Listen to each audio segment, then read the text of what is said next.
directement de ce qu'on va faire, bien, ce dont on va parler vraiment ce matin. Et à la fin, je vais libérer une grâce exceptionnelle parce que je ne crois pas que le Seigneur me l'ait ordonné juste comme ça. Il y a une grâce qui l'accompagne. Donc, cet enseignement, en tout cas pour cette matinée, je vous prie vraiment de suivre avec beaucoup d'attention, d'être vraiment connecté, que ce soit spirituellement, physiquement, d'être connecté. Et chaque parole qui va sortir, dites-vous que ce n'est pas le fruit d'un hasard, que si vous êtes là en train d'écouter ces choses-là, c'est parce que Dieu vous a destiné à cela ce matin. C'est très important. J'aimerais que vous soyez d'abord dans cet état d'esprit avant vraiment qu'on ne puisse réellement commencer. D'accord?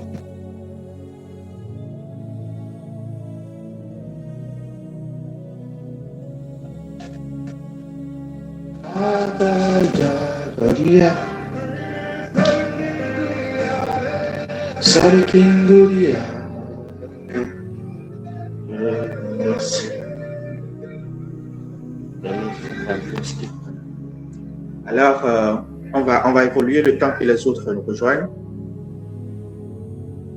On va évoluer le temps que les autres nous rejoignent.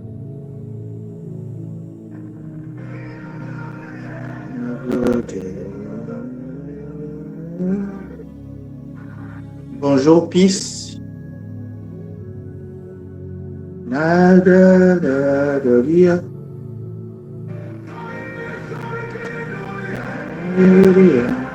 Alors là où tu es, commence par dire merci à Dieu. Commence par dire merci à Dieu. Aujourd'hui, j'aimerais qu'on termine assez vite.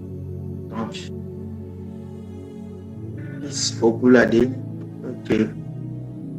Moi, c'est Mentor Benoît.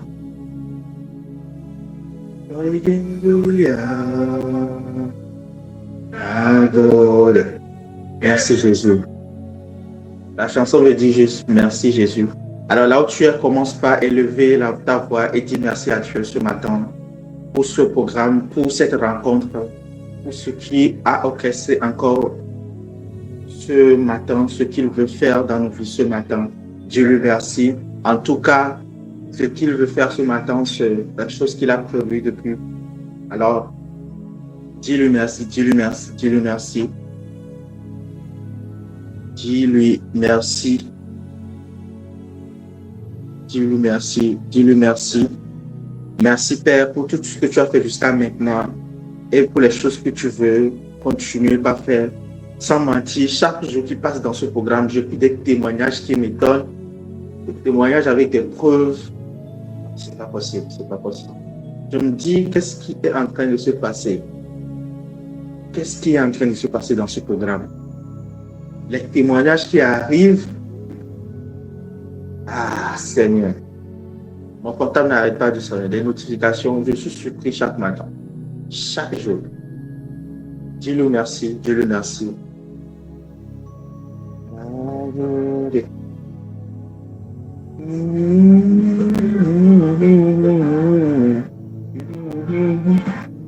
Alors, continue à prier et invite le Saint-Esprit.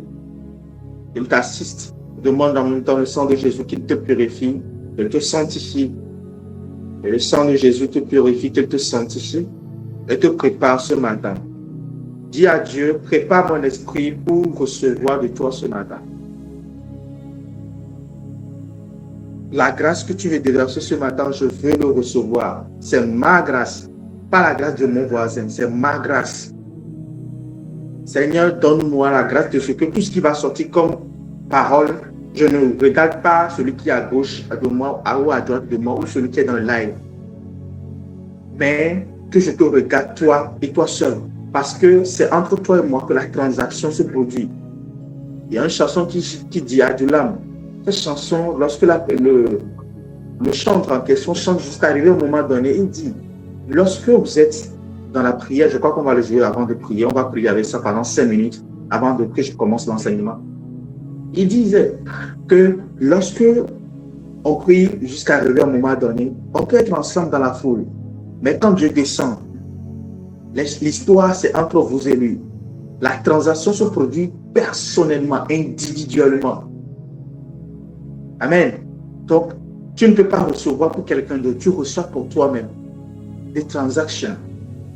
Nous allons prier avec ça. Seigneur, prépare-nous. Je crois que l'enseignement de ce matin est programmé par le ciel et que les grâces sont déjà disponibles, les couronnes sont déjà disponibles, les anges sont déjà disponibles, l'Esprit de Dieu est déjà disponible, la puissance d'acquérir des richesses est déjà disponible. Vous allez comprendre pourquoi je dis ça. Vous allez comprendre. Vous allez comprendre. Vous allez comprendre. Alors, continue pas à prier, prie pour tes amis, pour tes frères et sœurs, pour les personnes qui suivent ce live, pour toutes les personnes qui ont besoin de ce live. Prie pour leur vie, prie pour leur vie, prie pour leur vie. Si tu n'as pas encore vu ton frère dans le live, va lui écrire, si tu le connais, va lui écrire, dis-lui d'être là, de se réveiller, de rincer bien son visage, d'être éveillé, parce que ce qui va se passer, ce que le Seigneur veut communiquer ce matin, ça va être incroyable. Ça va être incroyable. C'est une journée déterminante. C'est une matinée unique. Quand tu vas voir le thème, toi-même, tu vas sourire. Tu comprends. Tu comprendras bientôt. Très bientôt.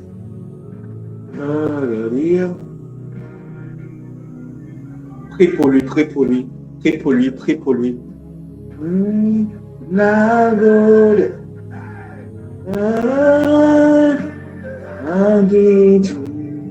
Ya Yesu,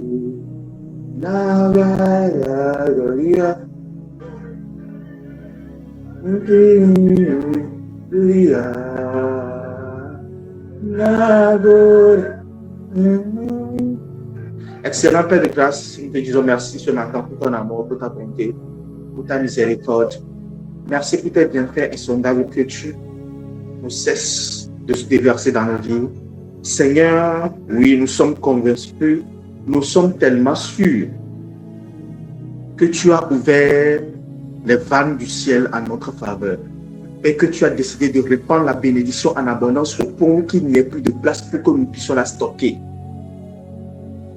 Au point que nous n'ayons plus de place pour la stocker. Au point que nous n'ayons plus de coffre pour la stocker. Seigneur, nous sommes convaincus que tu répands tellement de bénédictions financières sur nous qu'un seul compte bancaire ne suffise plus, deux comptes bancaires ne suffisent pas, qu'une seule banque ne suffise pas pour stocker notre argent, pour stocker notre avoir, que des coffres de maison ne suffisent même pas pour contenir notre liquidité. Aliva rof keria sofra ania shada, mais ouvre et tes sofra. Seigneur, je te dis merci pour chaque miracle, pour chaque restauration, pour chaque preuve de ton amour que tu essaies de démontrer à tous tes enfants durant ce programme. Seigneur, je te bénis pour chaque vie que tu touches. Chaque personne, chaque âme que tu es en train de démontrer ta puissance dans ta vie, dans sa vie. Je suis reconnaissant. Quand je vois le mouvement de l'enfer ces derniers temps, je dis non, le diable est effrayé sur son trône parce que les géants de l'éternel sont en train d'être réveillés. Et chaque jour qui passe, tu le démontres encore et encore.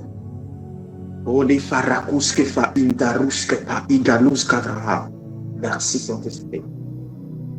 Nous sommes là encore ce matin. Comme tes enfants, nous venons encore boire à ta source. Nous avons soif et nous avons faim de ta personne. Soif et faim de ton amour. Soif et faim de la dimension de la prospérité que tu communiques. Nous sommes accrochés à toi et nous ne partirons pas tant que nous n'aurons pas bu à ta source. Père, laisse que le ciel se mobilise, que les anges descendent, que le ministère du Saint-Esprit soit efficace dans chaque vie, chaque cœur. Je prie, Père, que tu mobilises chaque pensée qui va être sur le son de ma voix. Chaque cœur, chaque esprit. Communique à chacun la clé de sa vie, le secret de sa destinée, l'idée de sa vie, le projet de sa destinée. Père très saint, sanctifie-nous par ton sang, décharge-nous de nos fardeaux, enlève de nous les brides d'incrédulité, les brides de doute qui sont encore en train de circuler, les brides de pensée qui ne t'honorent pas en nous, et dispose notre cœur favorablement à recevoir de toi ce matin. dispose-nous favorablement. Père très saint, mon roi, mon alpha et mon oméga, nous nous soumettons à toi ce matin. Nous nous soumettons à toi ce matin.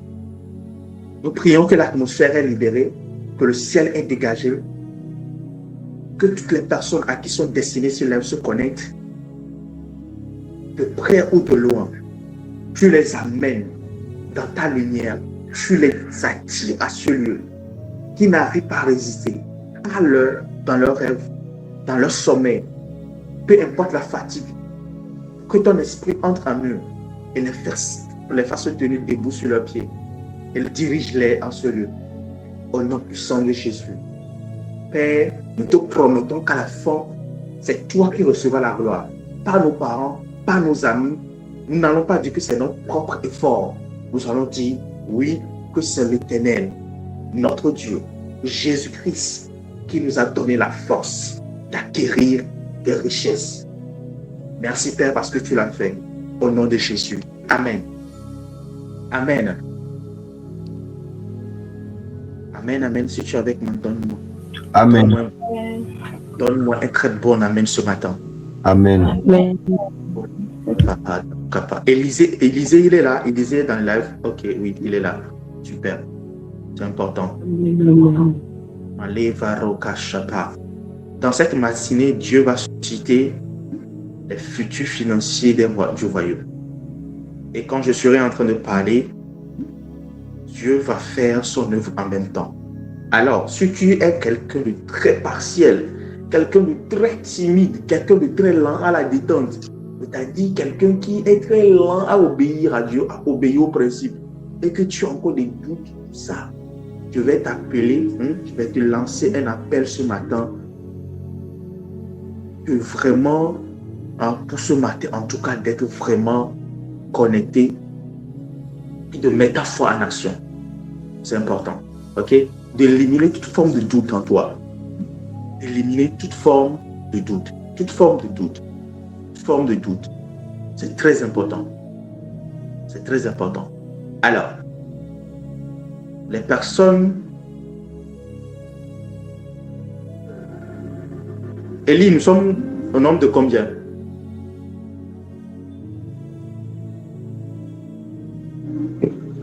Bon, plus vous, ça fait 16 personnes. D'accord. Ok, super. D'accord. On va évoluer. Les autres vont nous rejoindre au fur et à mesure. Au fur et à mesure. On va faire une petite prière de 4 minutes, 3 minutes. 3 minutes. Et j'aimerais que tu parles à Dieu ce matin. Père, je suis là. Père, je suis là. Père, je suis là. Peu importe ce que tu veux faire financièrement dans ton royaume, en ces temps de la fin, ne le fais pas sans moi. Positionne-moi. Positionne-moi. C'est très important. Fais cette prière.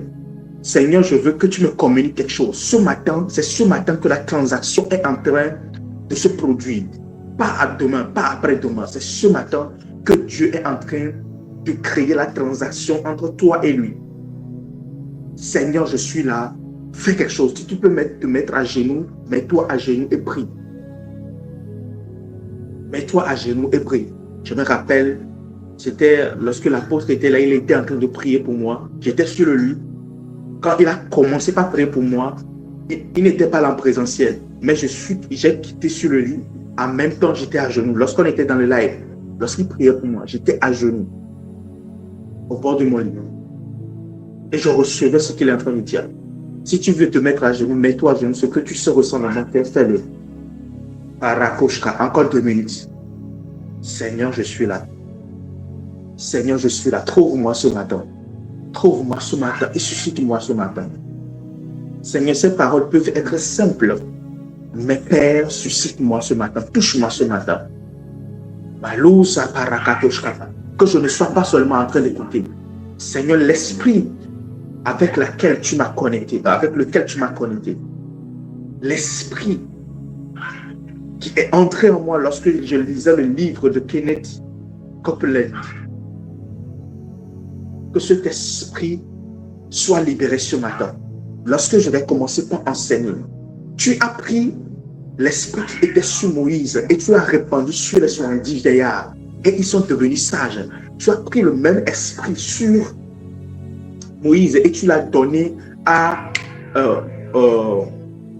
ce jeune homme dans Exode 31 et il est devenu très, très intelligent, sachant manier l'or, l'argent, taillant les bois, taillant le fer, créant des sculptures.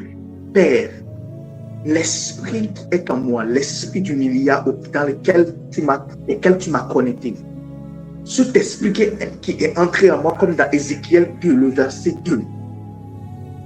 Seigneur, lorsque cet enseignement sera en train d'évoluer, choisis que cet esprit circule les quatre coins du monde, ceux qui sont au Bénin, ceux qui sont en France, ceux qui sont au Togo, ceux qui sont au Congo et tous les autres pays. Père, circule ce matin.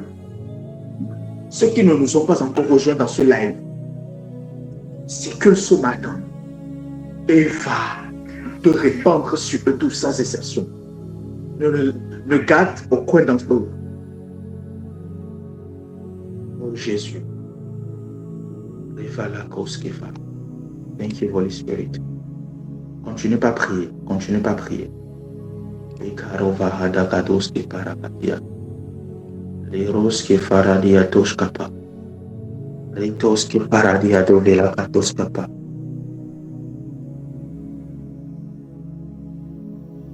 Les barados qui faradia chata katoskapa. Continue pas à prier, je te laisse 1 minute.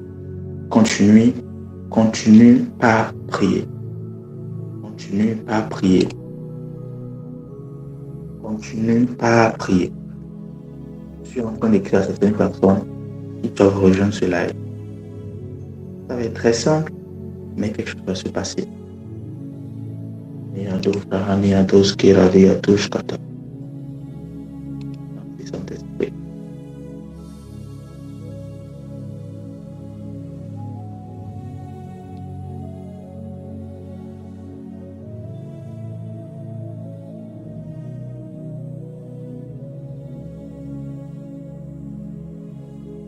Merci Saint-Esprit. Merci Saint-Esprit. Merci Saint-Esprit. Père, lorsqu'on sera en train d'enseigner, l'Esprit 7.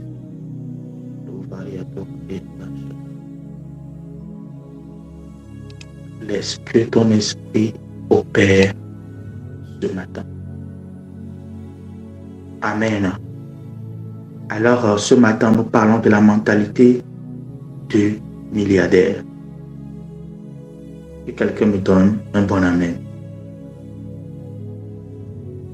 Amen. Amen. Amen. Amen. Du milliardaire. Amen. Oui, c'est l'Esprit qui me l'a recommandé. Je voulais donner cet enseignement à la fin. Mais hier, j'ai voulu préparer. Il m'a dit encore, lorsque tu as parlé de sortir des fausses croyances et que les gens sont sortis, il faut que les personnes puissent intégrer les bonnes croyances. C'est vrai que tu enseignes et tout, mais la meilleure manière de les amener dans les bonnes croyances, c'est de leur montrer ceux qui sont au top. Et ils vont intégrer la manière dont la plupart d'entre eux pensent. Et maintenant, tu pourras les enseigner la matérialisation et ils pourront manifester cela. Amen. Donc ce matin, ce n'est pas juste une matinée d'enseignement simple. Peu importe que l'enseignement sera simple en train de couler, toi, sois en intercession par rapport à toi.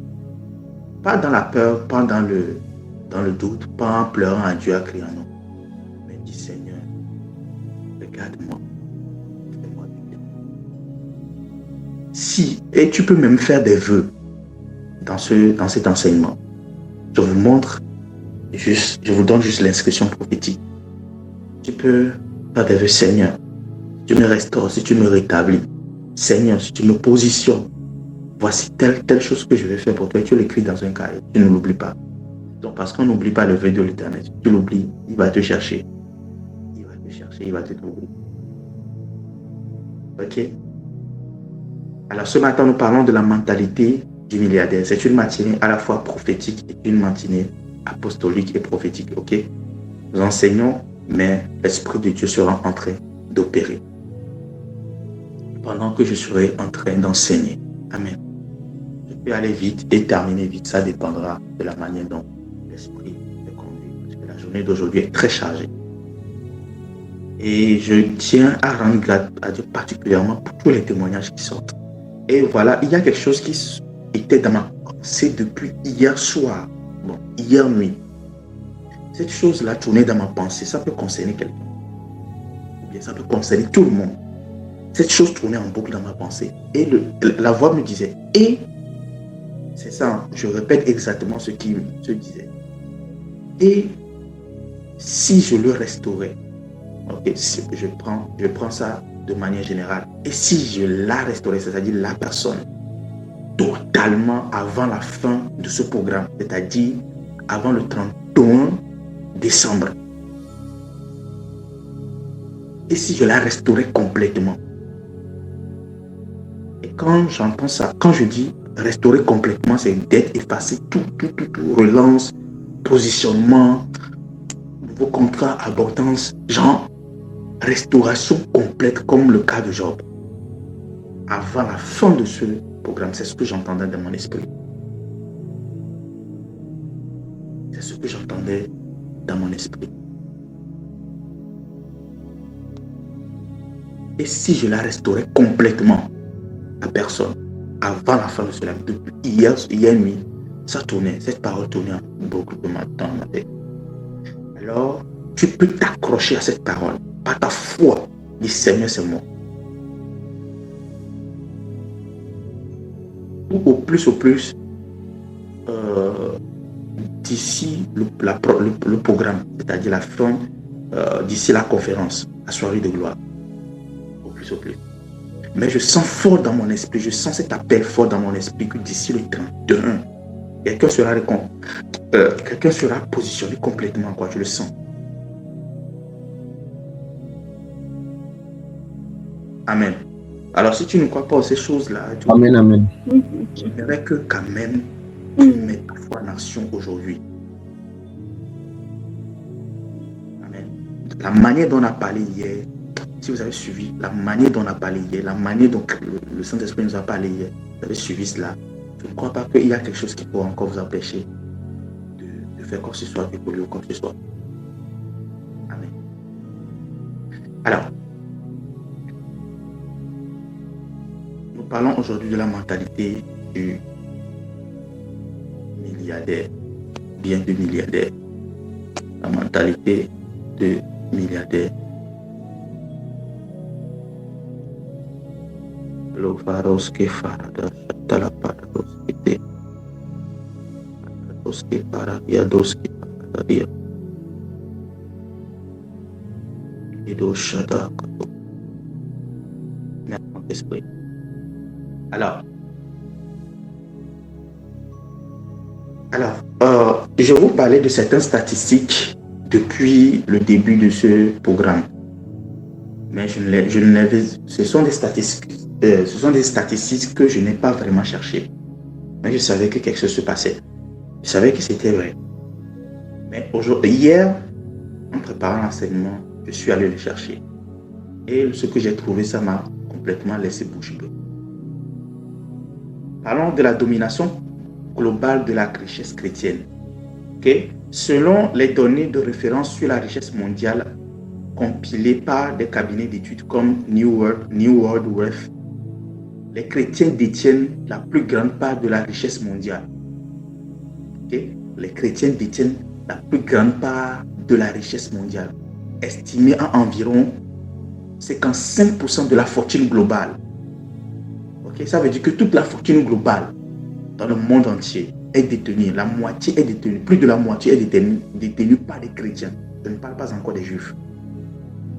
Plus de la moitié de la fortune globale est détenue par des chrétiens. 55%. Selon les études. Ok? Les études appliquées aux multimillionnaires, c'est-à-dire les personnes détenant plus d'$1 million d'actifs nets, démontrent que plus de 56% d'entre eux s'identifient comme chrétiens. Par extension logique et statistique, les chrétiens représentent la majorité des grandes fortunes et des milliardaires de la planète, principalement en raison de leur forte concentration géographique dans les économies les plus riches au monde. Ça veut dire que les économies les plus riches au monde sont les économies chrétiennes. Les États-Unis, l'Europe. Toute l'Europe qui est complètement gouvernée par le christianisme orthodoxe, le christianisme catholique et tout. Ok? Et puis aussi le christianisme évangélique qui est très jeune. L'Europe, l'Australie, le Canada. Ok? Donc, la chrétienté n'a rien à voir avec la pauvreté, généralement parlant. Ok? Qui représente un pourcentage de population très faible. La communauté possède une forte... là on parle des juifs, okay, qui possèdent une forte proportion d'individus à très haute valeur nette. Okay? Les juifs ont tellement plus de personnes qui sont riches. C'est-à-dire que si on prend une statistique de 10, sur 10 personnes, on peut trouver des riches on peut trouver au moins 5 riches sur 10 parmi les juifs. Genre de manière normale, on ne parle même pas encore des multimillionnaires, des milliardaires, non. Pour eux, c'est quelque chose c'est un quotidien en fait. De manière normale. Okay, d'où la légende, la théorie, les juifs ne sont pas pauvres. Okay? Il n'y a pas de juifs pauvres. Donc ça, c'est juste une statistique que je suis en train de vous montrer. Okay. Je vais vous montrer d'autres exemples encore. Les exemples parmi les plus grandes fortunes mondiales, parmi les 10 premières fortunes de la planète, plusieurs milliardaires affichent publiquement leur appartenance à leur héritage chrétien. Jeff Bezos. Beaucoup ne le savent même pas. Jeff Bezos est un chrétien, Amazon. Il est élevé au sein d'une famille catholique. Je peux maintenant parler aussi de la famille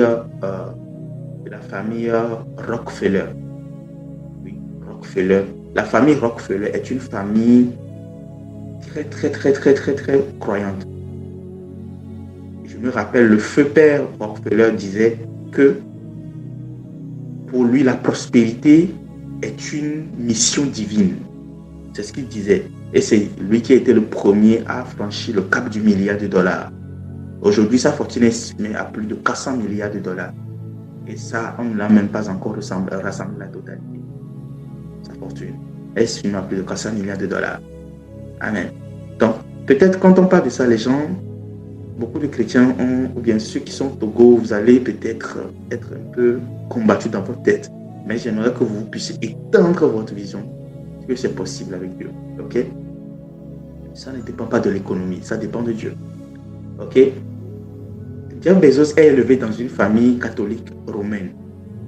Bernard Arnault, de confession catholique romaine, c'est-à-dire le boss de LVMH, le Gucci, les Louis Vuitton, les marques que vous aimez payer, tout ça.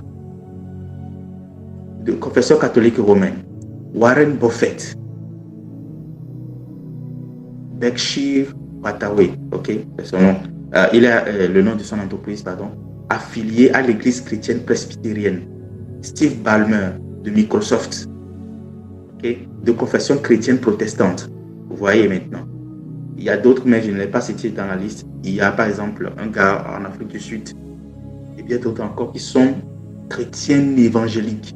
Il y en a même un américain qui est chrétien évangélique et qui prêche l'évangile et qui a dédié la moitié de sa fortune pour financer l'œuvre de Dieu. Oui. Ça veut dire quoi?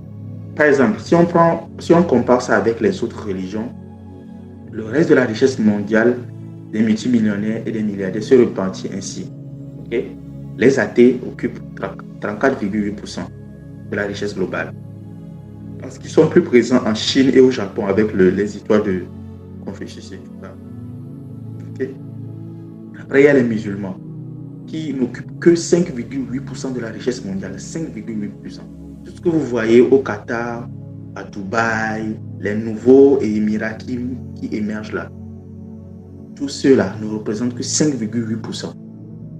C'est vrai, avec le flash et tout, leur mode de vie, ça amène tout le monde à avoir les idées sur eux comme si c'est eux qui gouvernaient le monde. Mais en réalité, c'est faux. Je crois même qu'ils occupent juste 10% de la richesse mondiale détenue par les chrétiens.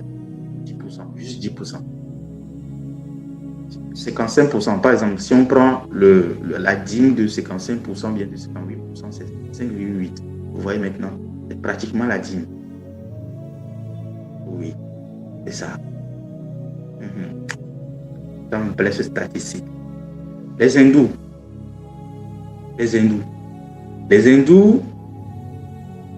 eux, c'est 3,3% de la richesse mondiale. Et les juifs détiennent 1,1% de la richesse mondiale.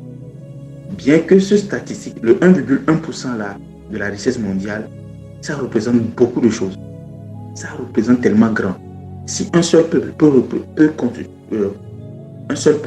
ok, qui sont très moins, ok, qui ne sont même pas nombreux, peuvent arriver à détenir 1,1% de la richesse mondiale, c'est beaucoup de choses. On parle de plus de, je ne sais pas moi, de 100 milliards de dollars.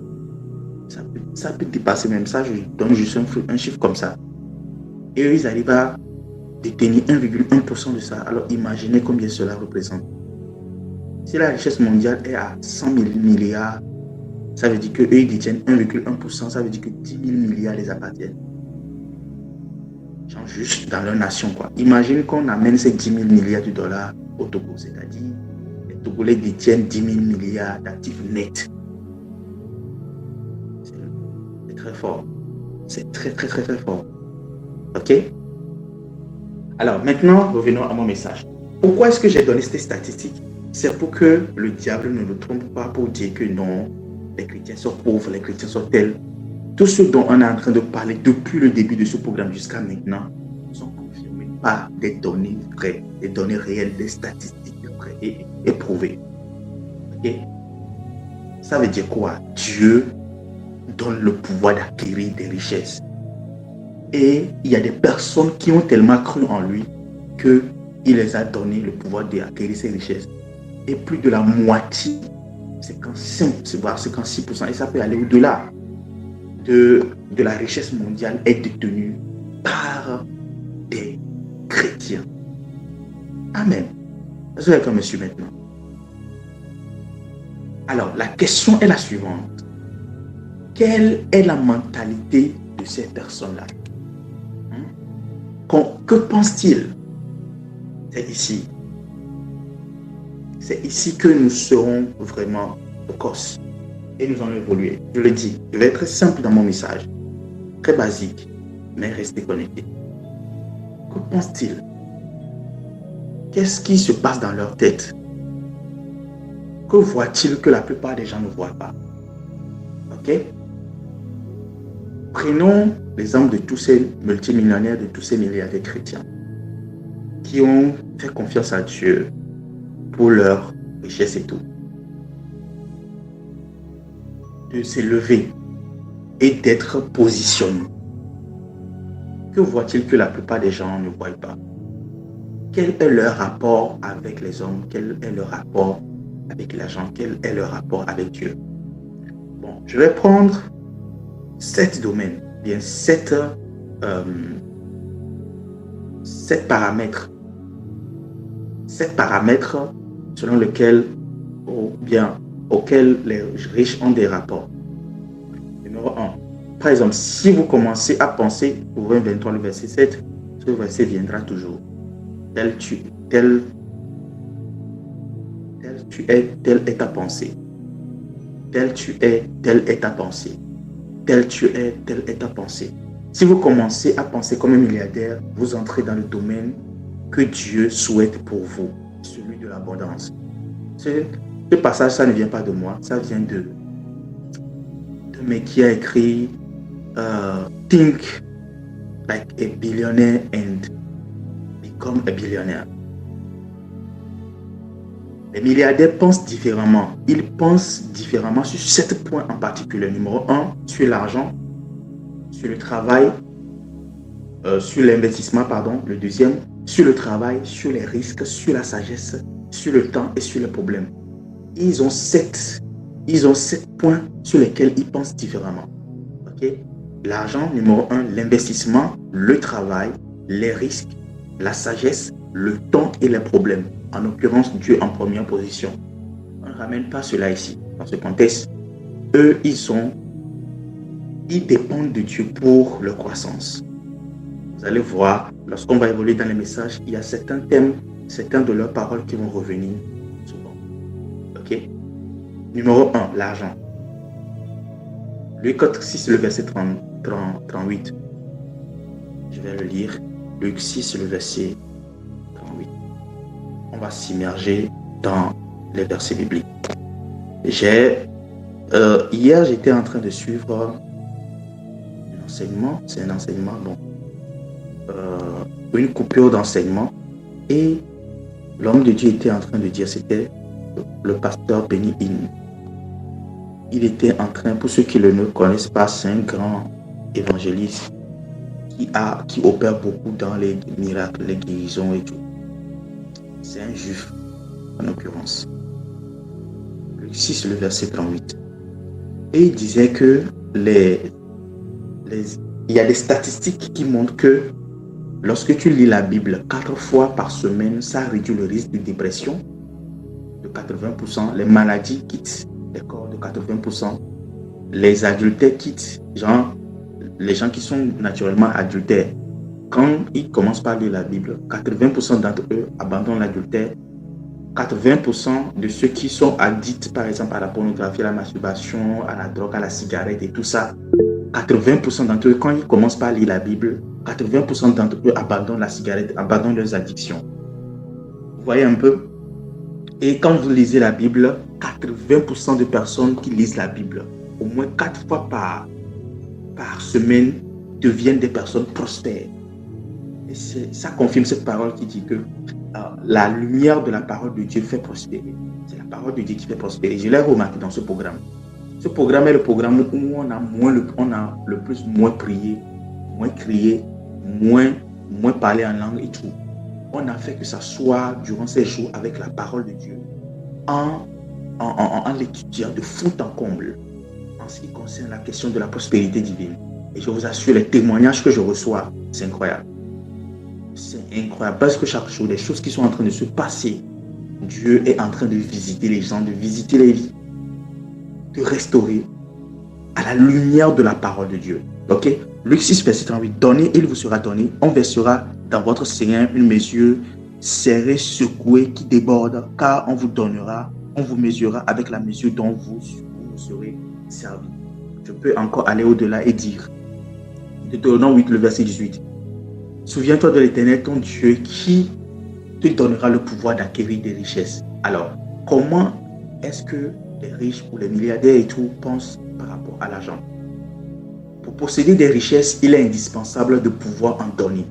C'est la seule façon d'atteindre la véritable richesse. Muhammad Ali. Je crois que tout le monde connaît presque Muhammad Ali. C'est un boxeur célèbre des anciens temps et tout. Lui, c'est un musulman. Mais c'est lui qui a parlé de cette manière. Pour posséder des richesses, il est indispensable de pouvoir en donner. C'est la seule façon d'atteindre la véritable richesse. 2.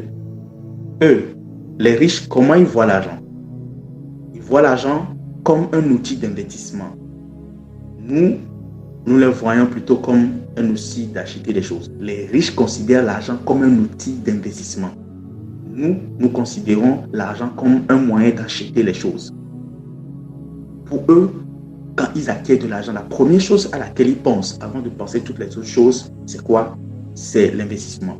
Ils investissent la majeure partie de leur argent et ce qui reste maintenant, c'est avec ça qu'ils achètent ce dont ils ont besoin. Pourquoi? Vous allez comprendre bientôt. C'est tout ce que tu m'as sorti sur l'argent. Bon, anyway, on y va. ils utilisent, lorsqu'on parle de l'investissement, ici ça donnera plus de détails. 2 Corinthiens 9, le verset 8. Celui qui donne la semence au semeur, ok?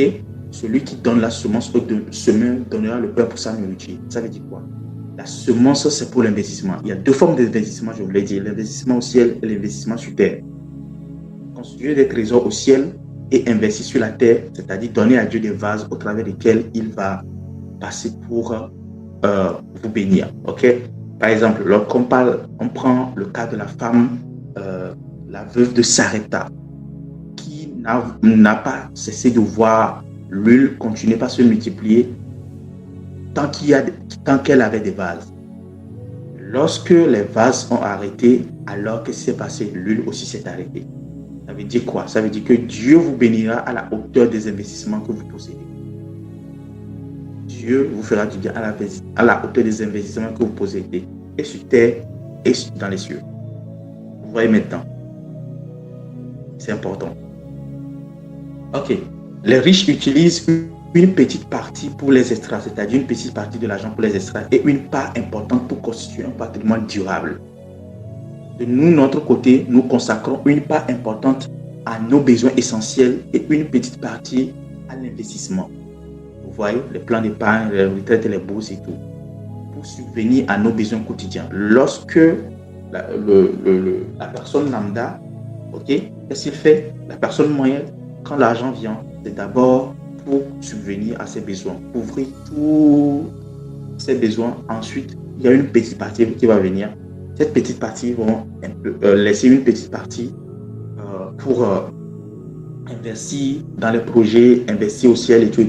Au point même qu'il y en a même qui n'en ont plus pour donner ce qui revient à l'Éternel comme la dîme. Jusqu'à pour aller dire que ok, ils vont investir dans d'autres choses. Non. Vous voyez un peu. C'est la manière dont eux ils réfléchissent par rapport à l'argent. Okay? Nous achetons pour pallier notre manque et ils achètent grâce à leur abondance. Ok? Qu'est-ce que ça veut dire? Ça veut dire que par exemple, si toi et vous et lui, ok, vous et eux, vous arrivez à gagner par exemple $1 million ou bien 1 million de francs CFA, qu'est-ce qu'ils vont faire? Ils vont peut-être investir 500 000 à la bourse, dans les entreprises et tout, dans des projets, des petits projets ici, par-ci et par-là. Ok? Ou peut-être même 600 000. Ils vont investir cela. Ils vont l'investir. Qu'est-ce qu'ils vont faire? Les 300 000 là, ils vont utiliser ça pour rouler en attendant. Maintenant, ils se constituent un patrimoine au fur et à mesure que l'argent vient. Quand ils se constituent un patrimoine au fur et à mesure que l'argent vient, vous allez par exemple acheter une belle maison, une grosse voiture, ici et là et tout ce qui va avec. Maintenant, qu'est-ce qu'ils vont faire? Ils vont attendre que lorsque les dividendes de leur investissement viennent maintenant, l'argent par rapport à l'investissement qu'ils ont fait, les retours sur l'investissement viennent maintenant. C'est maintenant avec ces retours sur l'investissement qu'ils font de gros achats. Vous allez les voir acheter de gros châteaux, des jets privés, bref, ce que leur dividende leur permet d'acheter, ils le font. Et une autre partie de cette dividende retrouve encore dans les investissements. Généralement, ils ne dépensent pas plus de 30% de leur dividende pour leur bien. Okay? Ça veut dire quoi? Ça veut dire s'ils investissent maintenant 1 million, ils ont un retour sur investissement de 10 millions. 7 millions retournera dans l'investissement et 3 millions servira à alimenter leur vie. Vous voyez un peu. Et au fur et à mesure qu'ils évoluent comme ça, vous allez peut-être penser qu'ils perdent, mais c'est faux. Ils acquièrent des biens, des propriétés d'une manière incroyable. Et à ces personnes-là, les banques ne refusent pas des prêts. Pourquoi? Parce qu'ils pèsent. On appelle ça les net worth. On peut les estimer par rapport à leur acquis ou bien par rapport à leurs entreprises ou bien par rapport à leur investissement. Vous voyez un peu. Donc, on peut estimer un peu la valeur qu'ils pèsent. Et quand ils estiment la valeur, on peut les accorder des prêts en fonction de ces valeurs, même si cette valeur n'est pas nette. C'est-à-dire, elle est en bourse ou bien elle est en fluctuation. C'est-à-dire, quelqu'un, par exemple, vous prenez Elon Musk, il n'a pas d'argent comme ça, 850 milliards de dollars sur un compte en banque. Non. C'est ces actions de Tesla qui valent cela. C'est-à-dire, ces actions peuvent monter et descendre. Vous voyez un peu, ce n'est pas quelque chose de tangible comme ça. Mais avec cela, il a acheté Twitter à 40 milliards de dollars, 44 milliards de dollars. Vous voyez un peu. C'est un peu ça. Alors, Ils investissent aujourd'hui et achètent beaucoup plus demain, vous voyez. Donc, ils investissent plus aujourd'hui, ils achètent beaucoup plus demain. Nous, qu'est-ce que nous faisons? Nous considérons l'investissement comme un simple moyen d'avoir de quoi prendre de la retraite. Pour ceux qui le font. Nous, Africains, nous, on n'est pas éduqués à faire investissement. Ce n'est pas dans notre culture. Ça, il faut qu'on se le dise. On ne l'a pas appris. Nous, ce n'est pas dans notre culture. OK? Ce n'est pas dans notre culture. Ça, c'est quelque chose qui vient depuis la base. C'est quelque chose qu'on ne nous a pas enseigné. Et ceux qui ne nous ont pas enseigné, eux aussi ne le savent pas. Bref, c'est quelque chose qui est trop vieux. Donc, il n'y a personne à accuser ici. Donc, nous sommes tous en train d'apprendre. Si tu ne le faisais pas avant, ce n'est pas l'occasion de culpabiliser. Non. C'est juste que maintenant, notre mentalité est de changer pour nous positionner. OK? Alors, les plus fortunés, eux, ils voient un moyen de s'assurer une vie d'abondance. L'investissement, pour eux, c'est une vie d'abondance. Vous allez voir, par exemple, lorsque je vous ai enseigné sur l'investissement dans le royaume, c'est ça la clé de l'abondance. C'est la même manière aussi dans l'investissement sur terre. Pour eux, que ce soit quand ils donnent leur dîme, que ce soit quand ils investissent dans l'œuvre de Dieu, que ce soit quand ils investissent dans leurs entreprises, quand ils investissent dans des projets, dans des startups, quand ils investissent, par exemple, à la bourse, ils achètent des actions. C'est toujours pour une vie d'abondance. C'est leur mentalité. Ils n'investissent pas pour dire, OK, voilà, peut-être ça va marcher ou ça ne va pas marcher. Bon, je vais essayer, si ça ne marche pas, on verra ce que ça va donner. Non. Pour eux, c'est ça en fait. Ça va marcher. Ça, j'investis pour l'abondance. Avec cette mentalité, ils ne font qu'attirer cela d'une manière ou d'une autre. Oui, un peu. Nous investissons dans des plans d'épargne, retraite et peut-être même un peu en action. Ceux qui arrivent à le faire, je ne sais pas s'il y a quelqu'un qui... il y a 2, 3 ou 5 personnes ici qui arrivent à investir dans les actions. Il peut y avoir 1, 2, 3. Mais la majorité d'entre nous, non. Mais c'est vrai. Sur les conseils d'une personne qui n'y connaît rien. Okay? Les personnes fortunées consacrent une part importante de leur vie à devenir d'excellents investisseurs. Ça veut dire quoi? Ça veut dire que tu peux t'enrichir sans forcément avoir une entreprise. Ils se concentrent à investir dans les autres. Il y en a. Tout le monde n'a peut-être pas reçu le don de l'entrepreneuriat, c'est-à-dire monter une entreprise, et puis être chef d'entreprise et tout. Mais ils peuvent investir dans toutes les personnes qui ont ce talent, ce don-là. Et cette grâce-là de prospérer dans les affaires. Eux, ils investissent dans leurs projets, dans leurs trucs-là. Et un peu partout, c'est ça le secret de Warren Buffett. Il a sa société à lui, c'est pour investir. C'est comme ça qu'il a acquis ses richesses. Et il investit tellement. C'est un investisseur, c'est le plus grand même des investisseurs stratégiques. Vous voyez un peu? Pour nous, nous investissons. Pour nous, investir n'est pas une priorité. De ce fait, nous n'avons pas beaucoup d'argent à investir. Si quelque chose n'est pas une priorité pour toi, ton argent ira dans d'autres choses que avant de parler de l'investissement. C'est en dernière position, bien, ça n'existe quasiment pas. Ça veut dire quoi? Qu'est-ce que le Seigneur essaie de nous dire par ici? Au-delà de prier, au-delà de chercher Dieu et tout ce qui va avec, au-delà de marcher dans l'intégrité, d'investir au ciel, pour ceux qui, il y en a même qui n'ont pas encore compris ce concept-là, nous devons aussi investir sur terre. Il y a 2 niveaux d'investissement, 1 dans le ciel, 2 sur terre. 1 dans le ciel, 2 sur terre. Vous devez investir dans les projets, dans l'entreprise que vous dirigez et tout ce qui va avec. Trouver de nouveaux moyens pour le développer, faire la pub, de nouveaux contrats, aller dans des rencontres, etc., etc. Trouver de nouveaux partenaires, ainsi de suite, ainsi de suite. Discuter avec des grands bailleurs, des grands investisseurs, aller discuter avec des grands entrepreneurs qui sont dans la même filière que vous, ou soit, comme une partie des revenus qui vous reviennent maintenant, investir dans les projets, surtout en se laissant conduire par le Saint-Esprit, parce que ce n'est pas parce qu'il a dit ça que vous allez prendre votre argent et aller le mettre dans les potes. Non, du tout. Avec beaucoup de sagesse et beaucoup de tact. Surtout que cette histoire, c'est quelque chose qu'il faut apprendre. L'investissement, c'est quelque chose qu'on apprend. Comment on dit ça? C'est une école, comme l'école de la prospérité. D'accord? C'est une école. On ne saute pas dedans. Okay. Voilà. Mais vous pouvez créer des trucs, des kiosques par ici, des trucs par là. Donc, ça fait que vous créez un système. Les milliardaires pensent en système. Toujours. Ils pensent toujours en système. C'est-à-dire, quel système je vais créer qui va générer de l'argent, le cash flow pour moi, sans que je n'ai besoin de travailler. C'est toujours ça. Peu importe ce que je suis en train de faire, où je suis, ce système-là va continuer par faire couler de l'argent. Et c'est pour ça que vous allez voir certaines, ils créent une ligne de restaurant. Pas seulement 1, 2, 3, 4, 5, 6, 7. Ils savent que si tel restaurant ne marche pas, l'autre là va marcher. Ils créent une ligne de restaurant, d'autres créent une ligne de kiosque. D'autres que vous allez voir, ils achètent des... Je donne des exemples ici courants dans notre écosystème. Ok, ils vont acheter par exemple des voitures pour pour les taxis. Okay? Des voitures pour les taxis. Ok, des voitures pour les taxis. Vous allez voir encore, d'autres achètent même des motos. L'objectif, c'est de créer un système où l'argent coule à flot. Le cash flow, toujours le cash flow, toujours le cash flow. D'autres, ils investissent beaucoup dans l'agriculture.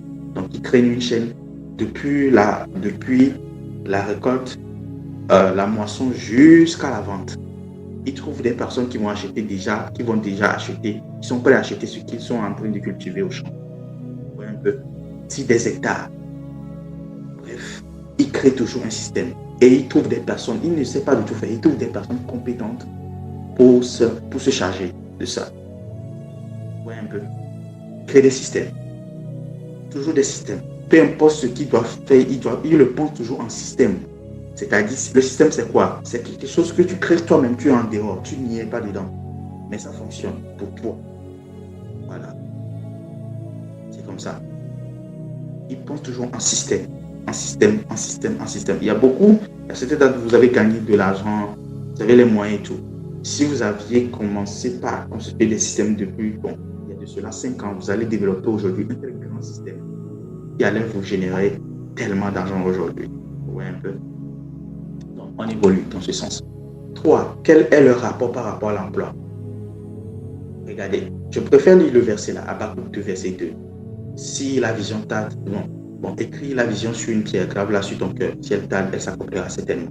Voici comment ils pensent leur rapport par rapport aux emplois. Les riches pensent que l'argent doit travailler pour eux. C'est ça. Nous pensons qu'il faut travailler pour gagner son argent. C'est la différence. C'est ça l'important de créer des systèmes. Eux, ils pensent que l'argent doit travailler pour eux. C'est ce qu'ils pensent, que l'argent doit travailler pour eux. Donc, ils se débrouillent de trouver comment l'argent peut travailler pour moi. Comment faire travailler l'argent pour moi. C'est-à-dire, quand j'ai 100 000, comment ce 100 000 peut amener 1 million. Toujours. Ok? Les riches considèrent leur travail comme un moyen d'obtenir de l'argent à investir. C'est la mentalité. Si par exemple, vous prenez Donald Trump, il paie aujourd'hui tout ce qu'il a.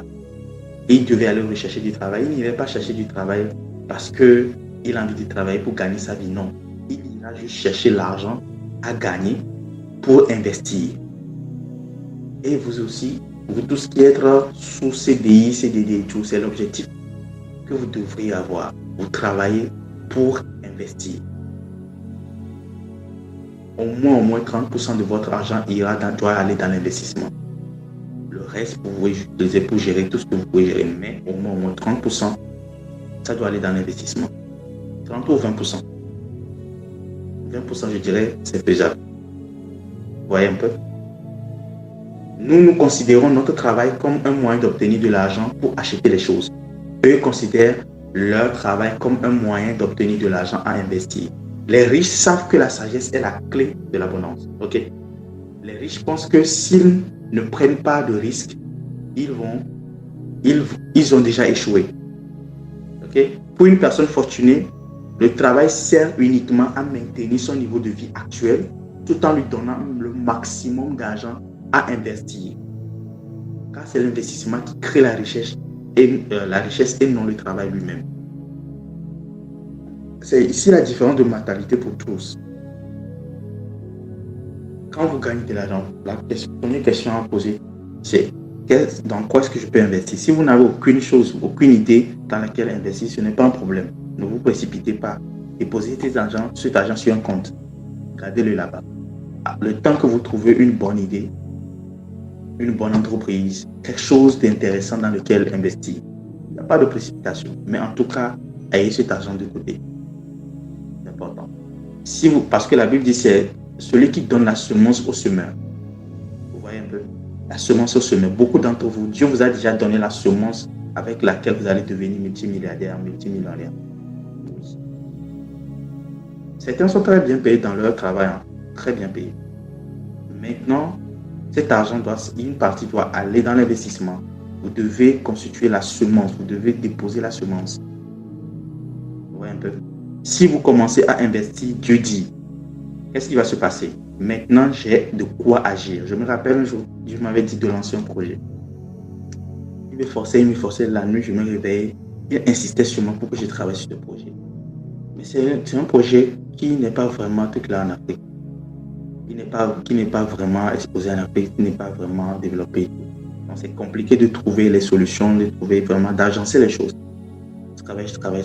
2024, j'ai fait tout ce que je pouvais faire. Je me suis retrouvé face à des obstacles et tout.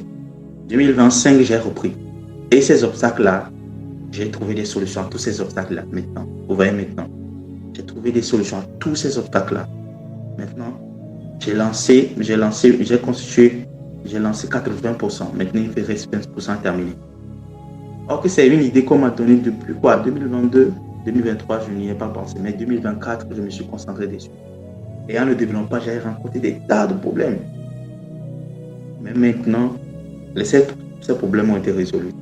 Et Dieu dit, présente-moi des vases. Quand tu présentes des vases, plus tu as de projets, plus tu as d'entreprises, plus tu as des choses dans lesquelles tu investis, plus tu donnes à Dieu l'accès ou bien l'occasion de te bénir.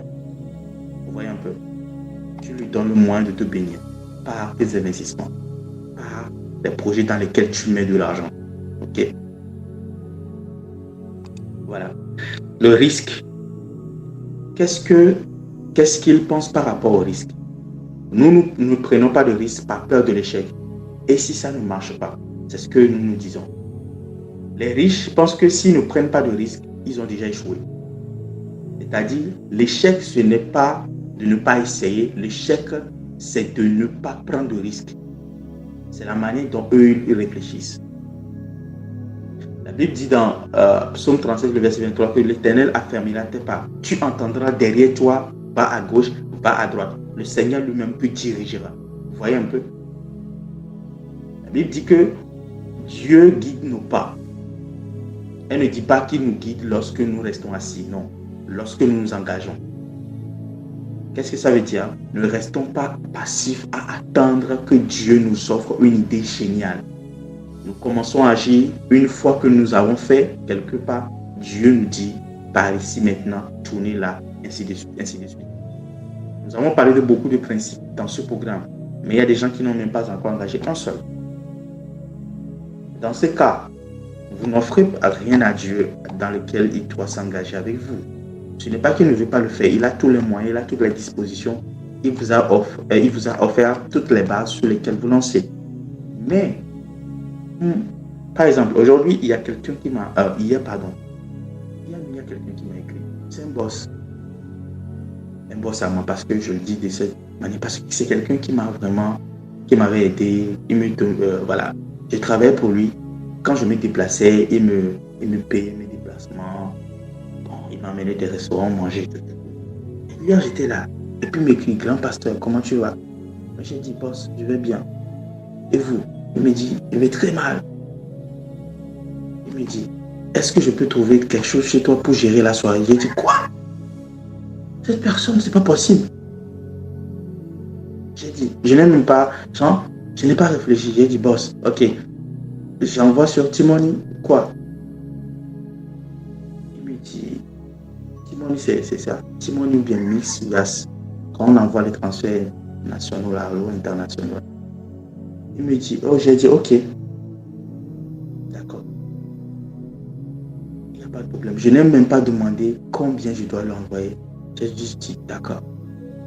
Alors, j'avais une somme en tête à lui envoyer. Quand j'ai voulu envoyer ça, j'ai senti que je n'étais pas à l'aise avec la somme. Je n'étais pas à l'aise. Le Saint-Esprit me dit, non, cette personne, tu ne peux pas lui envoyer cette somme-là. Ça ne l'honore pas. Alors, j'ai augmenté. Et puis, j'ai senti la paix. Et j'ai envoyé directement l'argent. Vous voyez. Là, qu'est-ce qui s'est passé? Non, ce n'est pas juste une question d'honorer, mais j'ai dit, quelque part dans mon cœur, Seigneur, merci pour cette occasion que tu me donnes de me bénir, quoi. Merci pour l'occasion que tu me donnes d'être béni par toi.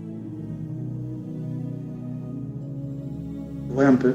Je me dis, il y a une chose, j'ai compris. Cette pensée, c'est quelque chose que j'avais lu quelque part, mais j'ai oublié. Et puis cette pensée a surgi dans mon esprit. Lorsque tu vois un besoin, réponds à ce besoin. Parce que quand tu y réponds, tu donnes à l'Éternel l'occasion de te bénir. Ok, d'accord. Alors en même temps, je l'ai fait. Il dit, lorsque tu vois un besoin, n'attends pas. Réponds à ce besoin. Là, tu donnes à l'Éternel l'occasion de te bénir. Quand j'ai fait ça, non seulement parce que je voulais envoyer de l'argent, non. Mais l'argent que je devais envoyer devait répondre à la statue de la personne. Parce que ce n'est pas n'importe qui.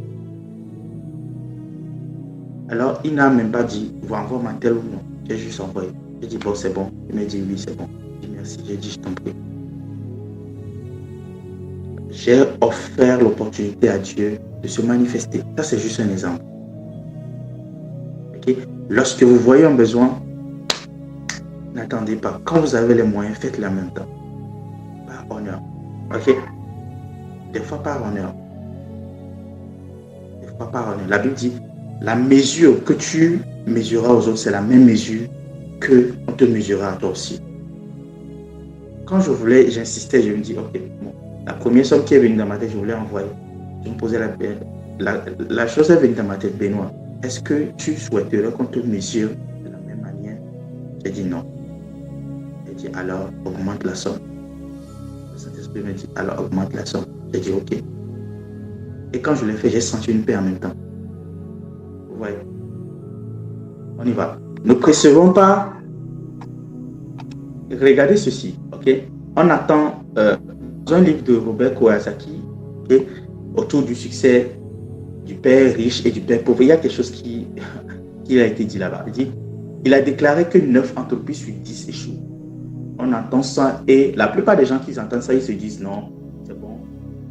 Comment arriver à réussir si 10 entreprises échouent, 9 entreprises échouent sur 10? Ça veut dire que j'ai 90% de chances d'échouer. Vous savez ce que les riches font? Ils pensent de cette manière. Donc, la personne fortunée déclare, j'ai 100% de chances de réussir. Il me suffit seulement de créer 10 entreprises pour réussir. Parce que 9 vont échouer, un seul va réussir. Et si un seul réussit, va couvrir toutes les dépenses de tous les autres 9 là qui ont échoué. Vous voyez? Leur perception est tellement différente. Nous percevons les risques comme quelque chose que nous ne pouvons pas nous permettre de prendre. Les riches, quant à eux, ils les perçoivent comme quelque chose qu'ils ne peuvent pas se permettre de ne pas prendre.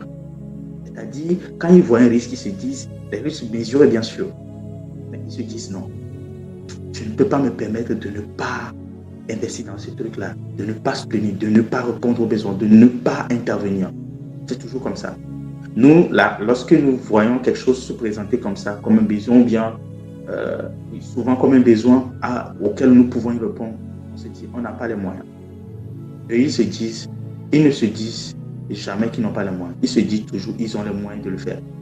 Ils trouveront toujours un moyen de le faire, d'une manière ou d'une autre. C'est comme ça. 5. Le rapport par rapport à la sagesse. L'Américain, moi, ça c'est une statistique. L'Américain, moi, je vous en avais parlé, je crois. L'Américain, moi, lit un livre par an. Et je ne parle pas ici des romans d'amour, des magazines, tout ça, non. Des ouvrages sur le développement personnel. Les personnes aisées en lisent en moyenne 2 livres par semaine. Donald Trump aussi lit, j'ai lu quelque part comme ça, il en lit 2 par semaine, c'est-à-dire ils arrivent à lire 2 livres par semaine. Des fois, je suis là, je me pose la question, comment ils arrivent à faire avec tous leurs agendas très chargés? Ils arrivent à trouver le temps pour lire 2 livres par semaine. Ça veut dire qu'ils arrivent à lire 104 livres par an. Ils ne peuvent ne pas réussir, c'est impossible. 104 livres par an. Et ce sont des livres sur la prospérité, comment investir, comment se développer, l'investissement dans l'œuvre de Dieu, les choses, c'est un peu ça. l'investissement dans les entreprises. S'ils veulent investir dans un domaine, ils ne se jettent pas. Ils étudient le domaine, ils comprennent. Ils n'apprennent pas les choses sur les réseaux sociaux. Non, non. Il y a quelqu'un qui a dit la dernière fois que quand vous voyez une opportunité d'investissement sur les réseaux sociaux, 80% c'est fake. Et c'est vrai. Crypto-monnaie par ici, les petits trucs par là. Non. Allez à la source. Prenez des livres. Allez en rencontre avec des personnes qui sont dans le domaine. Posez des questions. Étudier. C'est pas parce qu'on dit tout le monde, la culture du gingembre est en train de marcher, donc tout le monde va se jeter dans le gingembre. Non. Voilà un peu. Ils essaient de comprendre comment ça fonctionne, sur quel terme prend le gingembre, quel temps ça prend pour pousser, de combien ils ont besoin, quel engrais ils utilisent. Bref, ils s'assoient pour comprendre profondément. Vous voyez un peu. S'il faut payer des taxis motos là, qui sont ceux qui vont conduire? Comment ils vont ramener de l'argent? Quelle est la probabilité qu'ils ne vont pas partir avec la moto? Ouais, ils analysent tout avant de pouvoir mettre leur argent dedans. Ok? Là, juste on est en train d'essayer de comprendre comment ils arrivent à réfléchir. Maintenant, quand on va parler de la matérialisation, vous ne ferez qu'implémenter les choses qui sont déjà inscrites dans vos photos. Et chacun selon sa possibilité ou bien selon son domaine d'action, c'est tout. Ok? Les riches savent que la sagesse est la clé de l'abondance. Les personnes fortunées savent que la sagesse est la clé de l'abondance. Elles nourrissent une soif insatiable pour l'information, comme ce programme. 30 jours, matin, soir, matin, soir. C'est une soif pour l'information. Tous les aspects de l'investissement, de l'immobilier, aux actions, en passant par les entreprises. Ils recherchent constamment de nouvelles informations. C'est comme ça ils sont. Quel est le prochain moyen pour mettre quelle est la prochaine idée intéressante pour mettre mon argent dedans. Et lorsqu'ils font sortir leur argent, ils s'assurent qu'une partie revient toujours avec des retours sur intérêt, des retours sur investissement, toujours. Et en fait, je crois même que les riches passent plus de temps à aider ceux qui ont des idées pour matérialiser leurs idées, c'est-à-dire les projets d'entreprise, les petits projets, peu importe, que de donner de l'argent comme ça aux gens. Oui. Par exemple, ils peuvent financer un projet de voyage, un projet d'entreprise, un projet d'agriculture, un projet de telle chose. Et s'assurer qu'il y a un petit retour sur investissement pour eux dans chaque chose dans laquelle ils investissent. Que de donner de l'argent. Ah, qu'est-ce que tu fais dans la vie? Bon, je me débrouille. Ok, prends cet argent, va faire. Non. C'est du gaspillage. Dieu est contre le gaspillage. On peut aider, ça, il n'y a pas de souci. Mais c'est mieux de s'aider en aidant aussi les autres. Oui, c'est mieux de s'aider en aidant les autres. Donc, quand tu aides quelqu'un, tu trouves ta part, mais lui aussi, il trouve sa part. Il est à l'aise. Mais, en fait, moi, j'ai un concept, c'est quoi? Par exemple, quand tu veux aider un jeune qui a une entreprise ou bien une idée de projet, ok? Une idée de projet.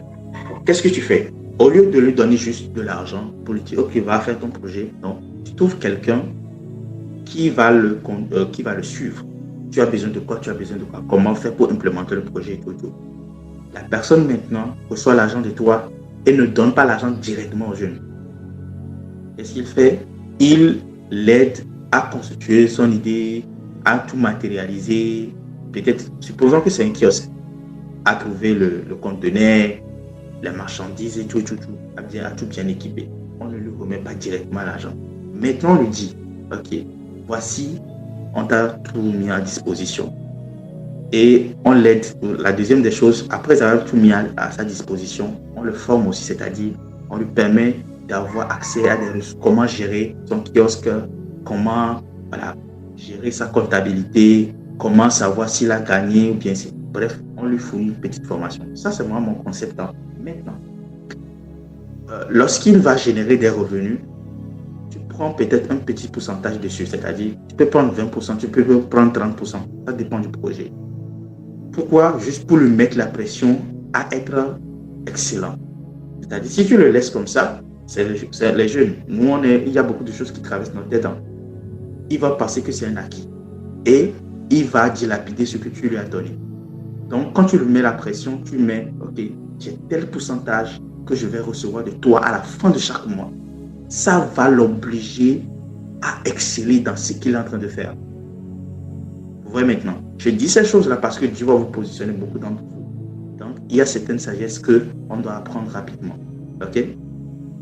Nouvelles connaissances en matière d'investissement. Bon, évoluons. Nous pensons que les livres de développement personnel sont un dernier recours. Bon, en l'occurrence, même la Bible. Nous prenons la Bible comme un dernier recours. Okay? Les personnes aisées, quant à elles, les considèrent comme le point de départ d'une vie sans problème. C'est comme ça, eux, ils lisent la Bible. Ils ne lisent pas la Bible parce qu'ils se disent, OK, voilà, je traverse tel problème, comment faire pour le résoudre? Bien qu'ils arrivent à faire cela, ils lisent la Bible d'abord pour se préparer. Parce qu'ils ne veulent pas d'une vie remplie de problèmes. Ils se disent qu'en lisant la Bible, voici, j'aurai telle sagesse que je vais acquérir, je la dépose. En attendant, si jamais un problème survient, voici quel principe je vais engager. C'est comme ça, eux, ils évoluent. Les milliardaires conçoivent. Les milliardaires, eux, ils conçoivent la sagesse et la compréhension différemment. Nous acquérons la sagesse quand nous en avons besoin. Eux, ils acquièrent la sagesse bien avant qu'elle soit utile. Ils ne lisent pas la Bible pour trouver des solutions immédiates. Non. Ils lisent la Bible pour acquérir la connaissance des principes et des lois. Maîtriser ces principes et ces lois-là. Et lorsque il y a des problèmes qui arrivent ou bien il y a des situations dans lesquelles ils doivent engager ces principes-là, il faut sortir ces principes-là de ce qu'ils ont déjà acquis. Ce n'est pas maintenant qu'ils vont chercher. Non. Ils se préparent d'avance. Ils se préparent d'avant par rapport à cela. Donc, par exemple, quand un problème surgit, ils n'ont pas une seule solution à ce problème, non. Ils ont au moins 2, 3, 4, 5 ou 6 principes à engager. Quand leur entreprise commence par faire des faillites, qu'est-ce qu'ils font? Ils ne jouent pas seulement sur un seul plan. Non? Ils jouent sur plusieurs plans en même temps. Ils engagent, ils fouillent dans leur mémoire. Quels sont les principes que j'ai appris par rapport au fait de résolution pour sortir de la faillite ou bien pour arrêter l'hémorragie lorsque je suis en train de perdre de l'argent? Qu'est-ce qu'ils font? Ils ont à la fois les principes divins et puis les principes naturels. Ok, il faut refaire un remaniement dans l'entreprise. Il faut virer peut-être certains employés. Il faut peut-être changer de direction managériale. Bref. Il faut peut-être lancer une nouvelle campagne de marketing, de publicité par rapport à l'entreprise, redorer l'image de l'entreprise et tout. Mais ça, c'est la face. En dessous, qu'est-ce qu'ils font? Alors, ils voient tous les principes divins qui parlent de comment arrêter les dettes, comment sortir de la faillite et tout ça. Et ils voient dans leur process quels sont les principes qu'ils n'ont pas eu à engager. Okay? Quels sont les principes qu'ils engagent et quels sont les principes qu'ils n'ont pas eu à engager. Supposons qu'ils donnent leur dîme fidèlement et que ils soutiennent l'œuvre de Dieu. Okay? Maintenant, ils constatent que voilà, il y a ce problème qui persiste. Ils ne vont pas perdre le temps à pleurnicher ou bien c'est maintenant ils vont aller chercher que faire. Seigneur, aide-moi. Non. Ils ont déjà fouillé ils ont déjà appris beaucoup de choses concernant cela. Alors, ils pourront peut-être aller engager par exemple la loi de la semence aux pauvres, de donner aux pauvres ou encore de l'offrande d'action de grâce. Ils peuvent l'engager ou soit faire un vœu à l'Éternel. Alors, l'hémorragie s'arrête en même temps. Au cas où il n'y a aucune de ces lois qui est engagée, alors ils se disent, ok, peut-être que c'est à cause de telle chose que cette hémorragie est là. Alors, qu'est-ce que je fais? J'engage ces lois-là. Alors, ils reviennent dans leur dîme. Ils se demandent, est-ce que je n'ai pas été fidèle? Ils reviennent dans leur dîme. Ils reviennent dans les semences, dans l'œuvre de Dieu, etc. Mais nous, généralement, on attend que le problème tombe sur nous, nous écrase, et pratiquement en train de nous tuer avant maintenant d'aller chercher des solutions. C'est comme ça que la plupart des Africains réagissent. Nous n'apprenons pas pour déposer. Nous n'avons aucune banque de connaissances. Les choses que nous connaissons, c'est pour les utiliser en même temps. Vous allez voir quelqu'un qui désire un meilleur poste, mais qui ne fait aucune formation pour se préparer au poste qu'il désire. Jamais vous allez le voir. Il va attendre qu'on lui donne le poste d'abord, ensuite il va commencer par se former. Ça veut dire qu'il est pris de court. Il n'a aucune, comment on appelle ça, il n'a aucun coup d'avance, rien.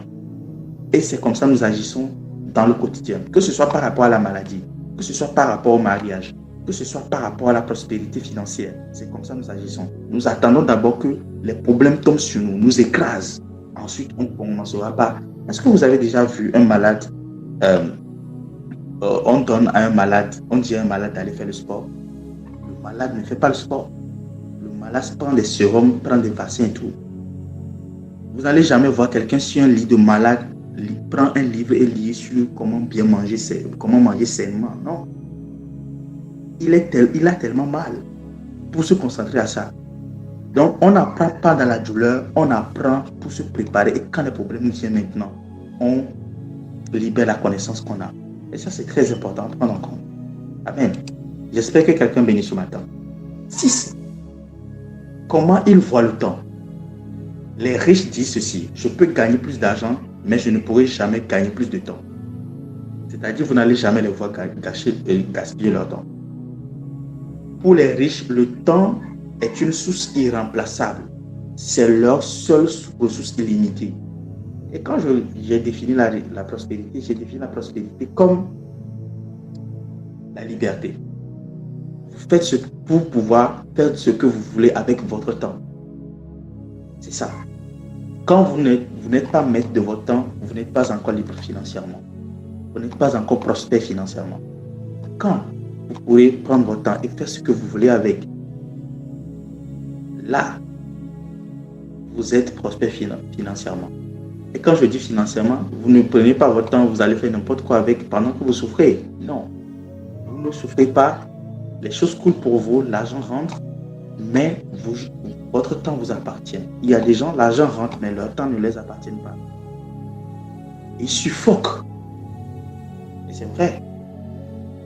Pour les riches, le temps est une ressource irremplaçable. C'est leur seule ressource illimitée. Ça veut dire quoi? Tu peux lui voler son argent, tu peux lui prendre ses affaires. Il va le gagner, il va regagner son argent et il va reprendre ses affaires. Il va gérer encore, il va encore se lancer dans d'autres affaires. Mais il y a une seule chose que tu ne peux pas lui arracher. C'est son temps. Et il ne permettra pas que tu le voles. Mais nous ici, avec toutes nos relations, les réseaux sociaux, tout, on préfère dispatcher notre temps dans beaucoup de choses. Au-delà du fait de travailler, on dispatche le temps dans beaucoup de choses. Vous allez voir, il y a des gens qui viennent chez nous, ils parlent 2 heures, 3 heures, 4 heures de temps. Mais à la fin, tu te demandes qu'est-ce que vous avez dit. Et tu finis complètement, tu as un programme complètement bousillé. Vous voyez maintenant le problème. Les riches ne vous laisseront jamais leur voler leur temps, car le temps est une chose irremplaçable pour eux. Les riches disent: le temps que je gagne en m'entretenant, en entretenant plus ma pelouse, peut me permettre de gagner des milliers de dollars. Ça veut dire quoi? Ça veut dire que, par exemple, eux ne prennent pas, par exemple, les femmes de ménage, les gardiens, les jardiniers, tout ça, pour faire bling bling. Non, ils se disent: le temps que je vais utiliser à la cuisine, je peux l'utiliser pour gagner du temps, pour gagner de l'argent. Le temps que je vais utiliser pour tondre ma pelouse, quelqu'un qui sait bien tondre la pelouse peut le faire. Moi, je vais bricoler. Mais il y a un professionnel qui est excellent dans son domaine. Il peut bien le faire. Il peut bien aménager la maison. Il peut bien telle chose. Alors, moi, je lui laisse le temps de le faire. Quand lui le fait, moi, maintenant, j'utilise ce temps-là pour créer un système ou encore investir dans d'autres choses. Mais vous savez ce que nos mamans font en Afrique? Ceux qui sont aisés, quand ils ont des bonnes, la plupart des temps, qu'est-ce qu'ils font? Quelqu'un peut me dire ça? Les mamans qui ont les bonnes là, qui ont les moyens, qui ont les bonnes et tout, la plupart des temps, c'est ce qu'ils font. Ils sont là à la maison en train de regarder écran placement. Oui, généralement, chez nous. Généralement. Et vous allez voir, lorsqu'un jeune, si je pose la question aux jeunes maintenant, ou s'ils veulent être honnêtes, si je n'avais pas dit ça, si je leur demande, si vous avez des bords, tous les gens qui s'occupent de tout pour vous, qu'est-ce que vous ferez avec votre temps? La plupart des questions iront dans quoi? Dans la distraction. Je vais sortir avec des amis, je vais prendre des vacances, on va regarder la télé, on va aller jouer, etc. La plupart des réponses iront quoi? Dans le divertissement, dans la distraction. Vous n'allez jamais entendre quelqu'un dire: ah, je vais lire beaucoup d'autres livres, je vais me concentrer sur mes projets, Ah, je serai libre à faire ceci, je serai libre à faire cela. Et tout. C'est ça. Je crois qu'aujourd'hui, quelqu'un est délivré au nom de Jésus. Amen. Maintenant, le dernier point, et maintenant, je vais faire la prière que j'étais censé faire pour ce matin. Comment les milliardaires voient le problème? Quel est leur rapport par rapport au problème? Comment ils voient le problème? Les milliardaires se préparent aujourd'hui aux opportunités de demain. Toujours, c'est comme ça. Ils n'attendent pas que les trucs les tombent dessus. Ils n'aiment pas les imprévus. Ils aiment surprendre les gens, mais jamais ils n'aiment pas être surpris. Ils aiment toujours tout calculer, tout prévoir. Ta femme est enceinte. Ça, c'est un exemple. Et la personne, déjà même, la femme est enceinte, tu n'as pris aucune formation, aucune connaissance pour voir comment aider ta femme pendant les périodes de grossesse. Quelles sont les choses qu'il faut faire? Généralement, c'est nous, c'est comme ça on fait. Ça peut paraître peut-être ironique, mais c'est la vérité. Et cette négligence dans ces petits domaines-là vont jusqu'à dans couvre tous les autres domaines. Si, par exemple, le matin, tu n'arrives pas à faire des exercices sportifs, peut-être 10 pompes, 20 pompes, je t'assure, ce n'est pas après que tu pourras te concentrer et passer 1 heure de temps sur tes projets. Non, ce n'est pas possible. Si tu es fatigué, à ne pas pouvoir faire 10 pompes matin pour être un tout petit peu en forme avant d'aller au boulot, ne t'attends pas à venir t'asseoir pendant 1 heure de temps sur tes projets. Les petites habitudes. Vous voyez? On ne sait même pas comment prendre soin de sa femme, la grossesse, comment traiter la grossesse, quels sont les problèmes. On ne fait pas des études sur... Non. Quels sont les problèmes qui surviennent généralement lorsqu'une femme est enceinte, surtout que lorsque le temps d'accouchement est en train de s'approcher. Quelles sont les dispositions qu'il faut prendre? Qu'est-ce qu'elle doit faire? Qu'est-ce qu'elle ne doit pas faire? Rien du tout. Vous voyez? C'est de la même manière qu'on ne se prépare pas à la vie. On ne fait que réagir à la vie. La plupart d'entre nous ne faisons que réagir. Nous ne faisons que nous réagir à la vie. C'est-à-dire qu'il y a une sollicitation extérieure qui vient nous toucher. Et maintenant, nous agissons. Nous ne préparons rien. Nous ne planifions rien. C'est ce qui fait que beaucoup d'entre nous, ces temps, vous savez, ces temps, ils ont eu des périodes de gloire. Mais ces périodes de gloire ont été changées de quoi? De beaucoup de mismanagement, de mauvaise gestion. Aucune acquisition de connaissances, aucune acquisition de formation, rien. Aucune lecture, rien. Ça fait que tout ce que Dieu a envoyé, les choses sont reparties. Parce qu'ils n'ont pas trouvé la gestion. Et c'est ça que nous faisons face ici. Les milliardaires ne réagissent pas comme ça. Quand tu demandes aux jeunes, à n'importe quel jeune, tu vas lui demander, est-ce que tu veux être milliardaire? Il va te dire oui. Maintenant, pose-lui la question. Comment les milliardaires réfléchissent? Ils ne sauront même pas quoi te répondre. À la rigueur, il va peut-être te dire, les milliardaires ont des entreprises, c'est tout.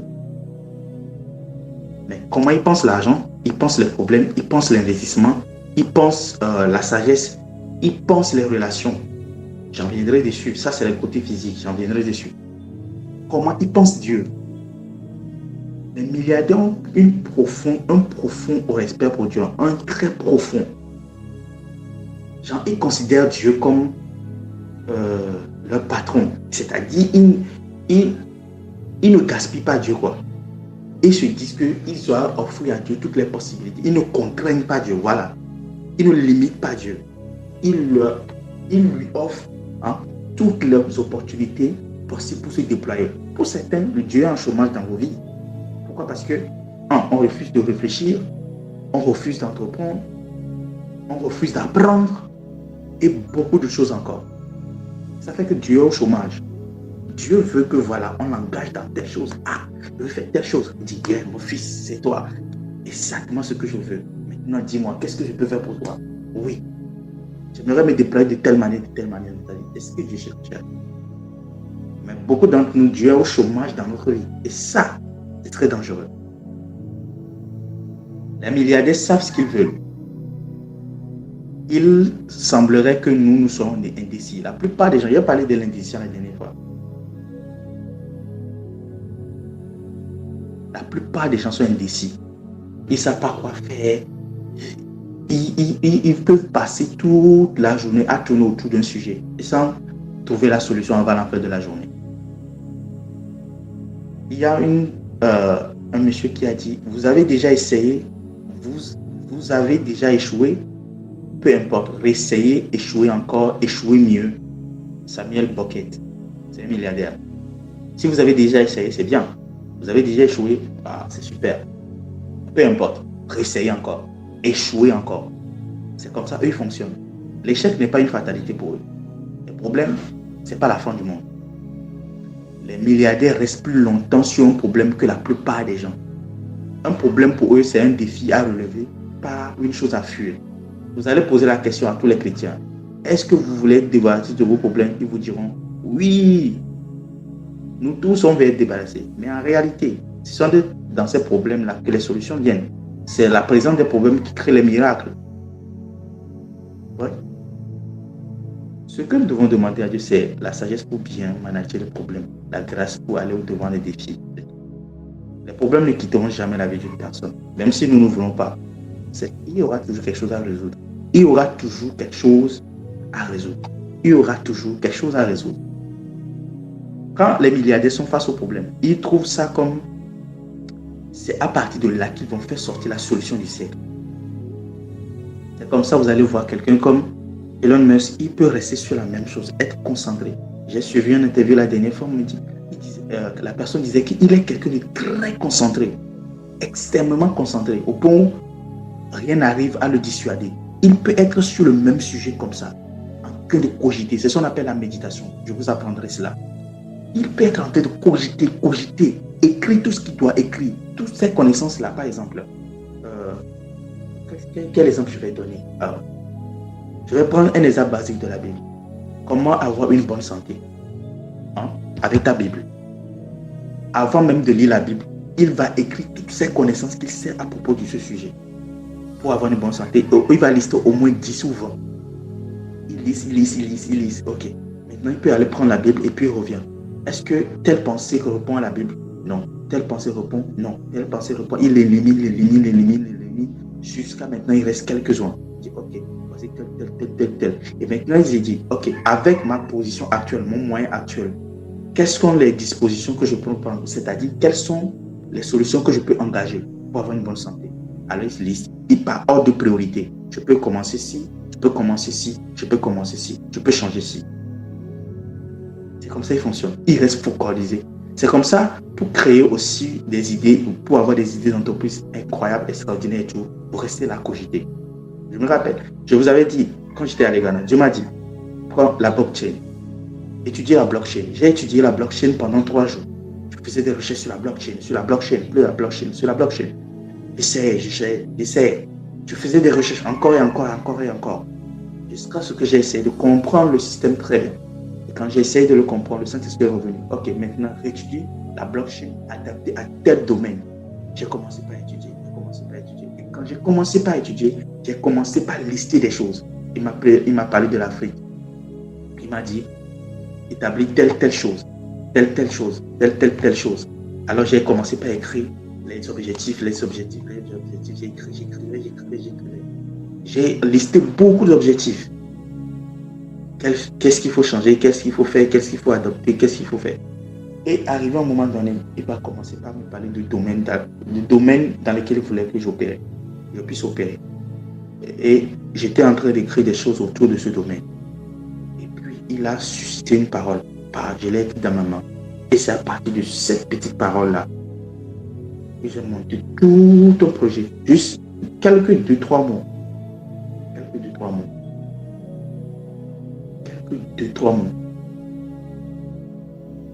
monté tout un projet. Un projet vraiment très vaste. Quelques 2-3 mois. Vous voyez, quand vous ne prenez pas le temps de rester cogiter sur la même situation, comment sortir des dettes? Vous écrivez tout ce que vous connaissez. Comment sortir des dettes? Vous écrivez toutes possibilités. Quels sont les principes et les clés que je connais? Vous allez écrire. Qu'est-ce que je peux faire maintenant? Vous cochez par ordre de priorité. Quels sont les principes et les clés qui sont consistants avec la gloire de Dieu ou bien par rapport à la parole de Dieu? Ceux qui ne sont pas consistants, vous les barrez. En restant, en tournant autour de ce sujet, le Saint-Esprit va amener une lumière. Vous voyez maintenant, je dois avoir une entreprise. Alors vous commencez par lister toutes les idées qui vous passent par la tête. En brouillon. Pas d'ordre, pas besoin que les mots soient bien formulés. Juste en brouillon. Vous écrivez. Et ça va pour tout le monde, tout jeune, toute personne. Il faut que je lance une activité. Qu'est-ce que je peux faire? Vous écrivez. Ça peut vous prendre 2-3 jours, même une semaine. Écrivez. Maintenant, revenez. Quelles sont les idées qui sont réalistes? C'est-à-dire qu'on peut vraiment faire.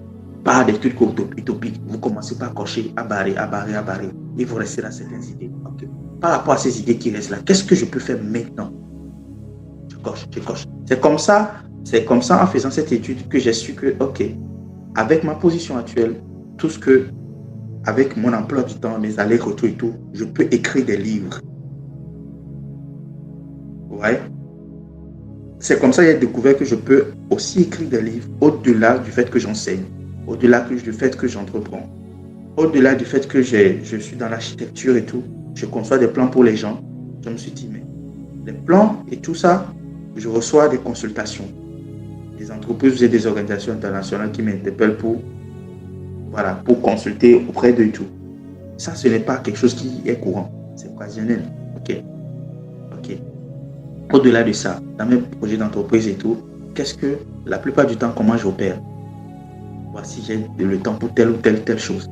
Et j'ai remarqué que la majeure partie de mon temps, j'utilise pour préparer des enseignements. J'ai dit, ok, d'accord, je prépare des enseignements. La plupart par exemple, pour les projets d'entreprise et tout, il y a d'autres personnes qui développent ça. Et je n'ai même pas besoin d'être présent. Donc, eux, ils peuvent évoluer dans leur travail sans que je ne sois là. Donc, ça me donne du temps libre. Ok. Les consultations viennent de manière occasionnelle pour les entreprises, pour les organisations internationales et tout ça. Ok. La plupart du temps, je le consacre à l'étude, à la parole, à préparer des enseignements et tout. Ok. D'accord. Et de temps à autre, je fais des courses en fonction des choses que je veux faire. S'il y a beaucoup de courses, ou soit si je dois voyager, je dois beaucoup me déplacer et tout. Okay. Voilà ce que je fais. J'ai remarqué que j'ai vraiment du temps creux pour écrire. C'est toujours comme ça. Quand vous réfléchissez, vous trouvez. Quand vous réfléchissez, vous trouvez. C'est toujours comme ça. Qu'est-ce que tu peux faire? Voici les compétences que j'ai. Qu'est-ce que je peux lancer? Je peux écrire un programme pour les enfants. Je peux écrire un programme, un manuel ou un e-book pour que les parents puissent bien accompagner les enfants dans tel ou tel domaine. Je peux écrire un e-book pour les élèves qu'on peut vendre pour les élèves, pour les aider à optimiser leur truc. Bref, vous avez tellement de choses à faire. Amen. Est-ce que quelqu'un me suit? Les milliardaires restent plus longtemps sur un problème. C'est toujours comme ça. Tous les milliardaires, les millionnaires ont connu des échecs avant de trouver l'entreprise qui les a rendus millionnaires. Il faut bien se convaincre que la persévérance finit par payer. Ce n'est pas que... Il y a Albert Einstein qui a dit, ce n'est pas que je sois intelligent, c'est juste que je m'attarde plus longtemps sur les problèmes. C'est ça. Ils prennent du temps sur les problèmes. Albert Einstein. La Bible dit ceci. Ronald Reagan a dit ceci. La Bible contient les réponses à tous les problèmes auxquels les hommes sont confrontés. La Bible contient les réponses à tous les problèmes auxquels les hommes sont confrontés. Toujours. Amen. Amen. Maintenant, je vais prier pour vous. J'ai arrêté le partage et je prie pour vous. J'espère que ce matin, quelqu'un a été béni. Si tu as été béni, donne-moi un bon amen et je prie pour toi. Élisée, je vais prier pour toi. Tu as été béni?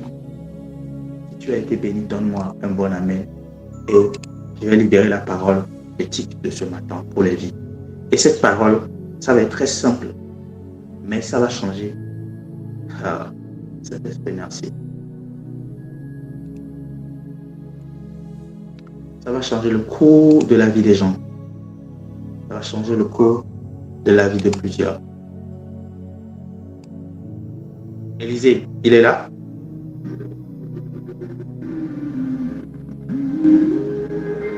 Élisée, il est là? Élisée est là? Je ne le vois pas parce qu'il y a beaucoup de personnes dans le live. Okay. Je prie pour toi au nom de Jésus. Ce matin, le Seigneur te positionne. Tu fais partie de ces rares jeunes sur lesquels Dieu a posé sa main pour l'élever dans les secteurs très élevés et lui confier des ressources. Je déclare et je décrète sur sa vie, sur ta vie, que cet esprit, l'esprit de cette alliance qui m'accompagne, que cet esprit t'accompagne aujourd'hui au nom puissant de Jésus. Que cet esprit se repose sur toi au nom puissant de Jésus. J'ai commencé ce live, c'est ton nom que j'ai vu premièrement. Je déclare et je décrète sur ta vie, Élisée. Je déclare et je décrète sur ta vie que l'esprit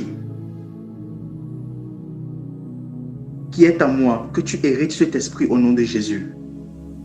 L'esprit de l'excellence, l'esprit de l'entrepreneuriat, l'esprit du milliard, au nom puissant de Jésus. Je ne peux pas me mettre à prier pour tout le monde. On va se voir le soir, je vais le faire. Mais je vais libérer une parole ce matin par rapport à ce que Dieu m'a dit. Le soir, je vais prier juste par rapport à ceci, par rapport à l'enseignement de ce matin. Ça va peut-être prendre 30 minutes, ça va être rapide. Donc si tu viens vite, on fait un termine. Mais si tu n'es pas vite, ne viens pas vite, bon, je ne sais pas. Mais en tout cas, ça ne va pas durer. Ok? Maintenant, je prie pour toi au nom puissant de Jésus. Toi qui es en train de m'écouter. Je vais prier d'abord pour les jeunes, ensuite je vais prier pour les adultes. D'accord? Permettez que je le fasse de cette manière. Ok? Je prie pour les jeunes. De ma catégorie ou bien des gens dont je suis plus âgé. Ok? Moi, j'ai 28 ans. Ok? Donc, prends ton âge et vois si je suis plus âgé que toi. Si je ne suis pas plus âgé que toi, alors ça te concerne. Je déclare et je décrète sur ta vie qu'à partir de ce matin, que le Seigneur te trouve et te fasse confiance. Thibaut, tu m'as fait une promesse. Est-ce que tu es en train de maintenir cette promesse? Je m'entends. Hein? Je m'entends. Est-ce que tu as commencé par étudier? Ouais. Les 1 heure par jour? Ouais. Tu es sûr? Ouais, je suis sûr, m'entends. Ok, d'accord. Je déclare et je décrète sur votre vie au nom puissant de Jésus. À partir de ce matin, qu'un nouvel esprit entre en vous au nom puissant de Jésus. Que cet esprit vous positionne. Que cet esprit vous positionne. Que cet esprit vous donne de l'intelligence, de la sagesse, le sens de l'excellence, la soif de la grandeur. Que cet esprit de diligence entre en vous, vous pousse à vous dépasser au nom de Jésus. Soyez investis de la vision divine au nom de Jésus. Dormez et rêvez, voyez les choses, que Dieu vous parle, que Dieu se manifeste de manière incroyable, que le Saint-Esprit ne vous laisse pas jusqu'à ce que vous sortez des idées d'entreprise. Vous engendrez des idées qui vont créer plusieurs dizaines de milliards au nom puissant de Jésus. Je déclare et je décrète sur votre vie ce matin au nom puissant de Jésus que cet esprit ne vous loupera pas. Cet esprit vous féconde comme un homme enceinte une femme. Cet esprit vous féconde des projets. Votre cœur va commencer à battre différemment comme le cœur d'un lion. La soif, le désir d'exceller, d'être différent. Je déclare et je décrète au nom puissant de Jésus-Christ que cela vous anime au nom puissant de Jésus. Je déclare que vous n'ayez pas de repos jusqu'à ce que vous produisez ces résultats exceptionnels.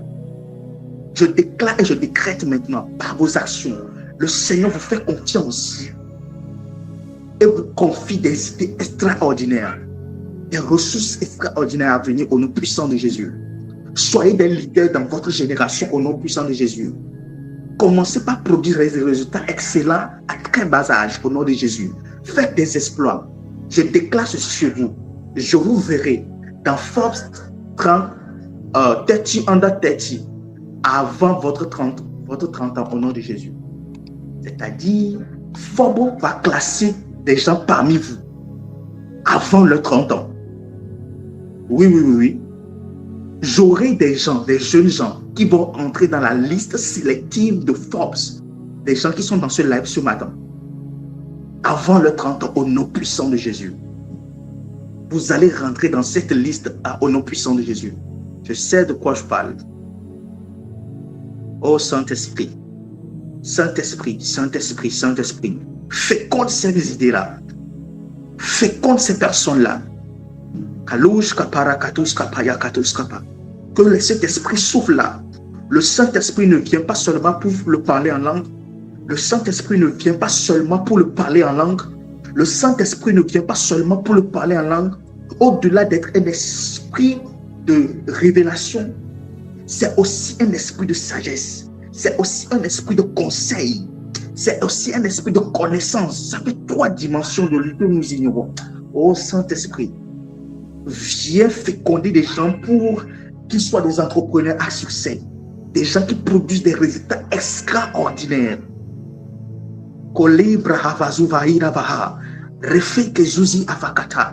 Seigneur, tous ceux qui sont en train de m'écouter, ces jeunes qui sont en train de m'écouter ce matin, féconde-la à un niveau où ils soient déconnectés de la discussion et fais pousser des idées au travers au nom de Jésus. Des choses exceptionnelles. Je vous vois au congrès de l'ONU, je vous vois parmi les jeunes leaders, dans des programmes internationaux au nom puissant de Jésus. Je vous vois dans les panels sur la nutrition, sur la paix, sur le changement climatique. Je vous vois dans ces panels internationaux au nom de Jésus. Je vous vois sur les panels sur le leadership. Kalous kapa, rakatus kapa, ikados kapa. Refagush kapa, ide sobre antakazuzia. Lekush kapa, rakatus kapa. Rekush kapa, katus kapa. Reketekezu kapa, ikata. Seigneur, voici le moment de choisir des leaders et de les faire émerger. Père, donne-leur un esprit de diligence, de discipline, d'ambition et de soif d'exceller. Merci, Papa, parce que tu le fais. Au nom puissant de Jésus. On se voit le soir pour la suite. Maintenant, je prie pour les adultes. Ceux qui gagnent de l'argent, ceux qui se débrouillent, ceux qui vraiment s'assurent et tout. Est-ce que je peux libérer des paroles sur eux? Kalos kapa, rakash kapa. Ceux qui ont des entreprises, ceux qui ont des projets, tout. Et Vara, vous savez, lorsque l'esprit de l'excellence n'est pas en toi, tu n'auras aucune ambition. Même si tu t'en sors aujourd'hui, je me contente de ça. Laissons vos histoires là. Je me contente. J'ai prié pour ceux qui sont en devenir. Maintenant, je prie pour ceux qui sont établis pour opérer. C'est-à-dire, il y a 2 catégories de personnes. Il y a ceux qui sont en devenir. Et quand je dis ceux qui sont en devenir, c'est les jeunes là qui n'ont pas encore, genre, c'est maintenant ils découvrent la vie et tout ça. C'est pour ça que vous allez voir, la plupart d'entre eux sont vraiment très distraits. Mais heureusement, ceux qui sont ici sont très disciplinés. Très disciplinés. C'est rare de voir autant de jeunes disciplinés. Maintenant, je vais prier pour ceux-là, ici. Vous maintenant, qui êtes déjà avec des familles, qui commencez déjà par évoluer, qui commencez déjà par prospérer d'une manière ou d'une autre. Amen. Je lève la voix maintenant au nom puissant de Jésus-Christ. Cet esprit qui est sur moi, cet esprit de vérité, cet esprit d'excellence, cet esprit qui peut te déranger, qui peut te tourmenter jusqu'à ce que tu produises des résultats incroyables, au-delà de tes attentes et au-delà de tes espérances. Je déclare et je décrète au nom puissant de Jésus que cet esprit s'affecte à vous maintenant au nom puissant de Jésus-Christ. Que cet esprit prenne vos bons emplois, que cet esprit prenne vos projets, que cet esprit prenne vos entreprises, que cet esprit prenne tout ce que vous êtes en train de faire et les amène à un prochain niveau au nom puissant de Jésus. Est-ce que vous êtes là? Est-ce que je prie pour les bonnes personnes? Je ne sais pas. Vous êtes là? Oui, oui, nous sommes là.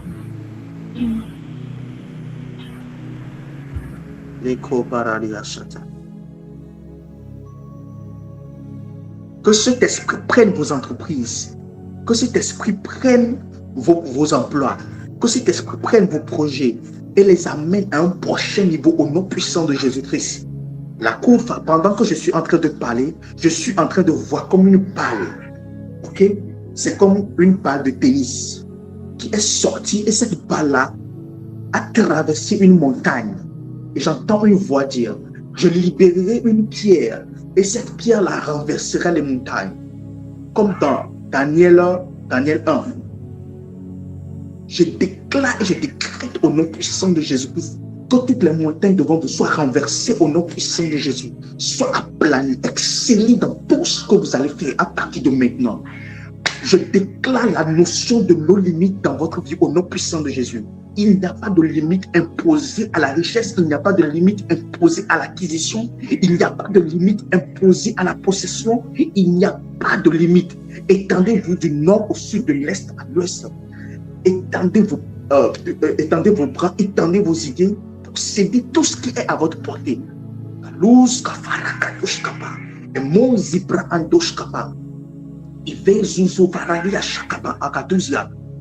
Rentrez dans tous les domaines, possédez tout ce qu'il y a à posséder. N'ayez pas de limite. La banque n'est pas votre limite, l'infirmerie n'est pas votre limite. Possédez tous les domaines que vous pourrez posséder. C'est un commandement divin pour vous au nom puissant de Jésus. Rentrez dans tout, possédez tout, obtenez tout au nom puissant de Jésus. Il n'y a pas de limite, il n'y a pas d'obstacle. Pourquoi? Parce qu'il y a un esprit qui vous soutient.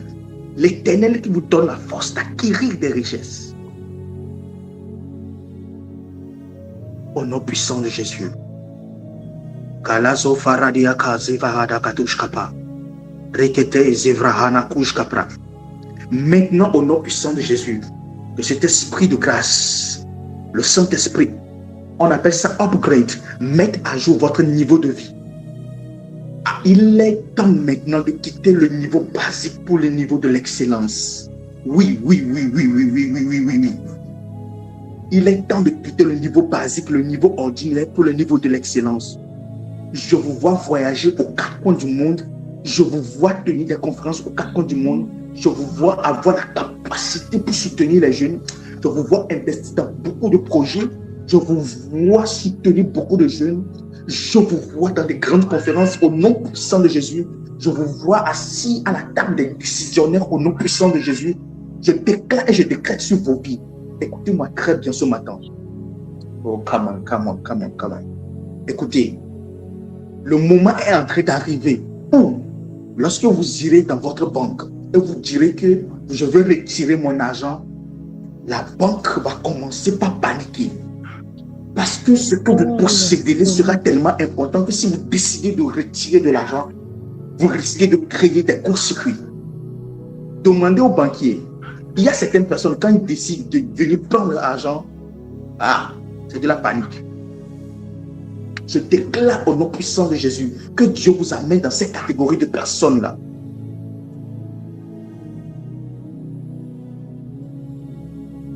Je vous amène dans cette catégorie de personnes. Ayez des idées.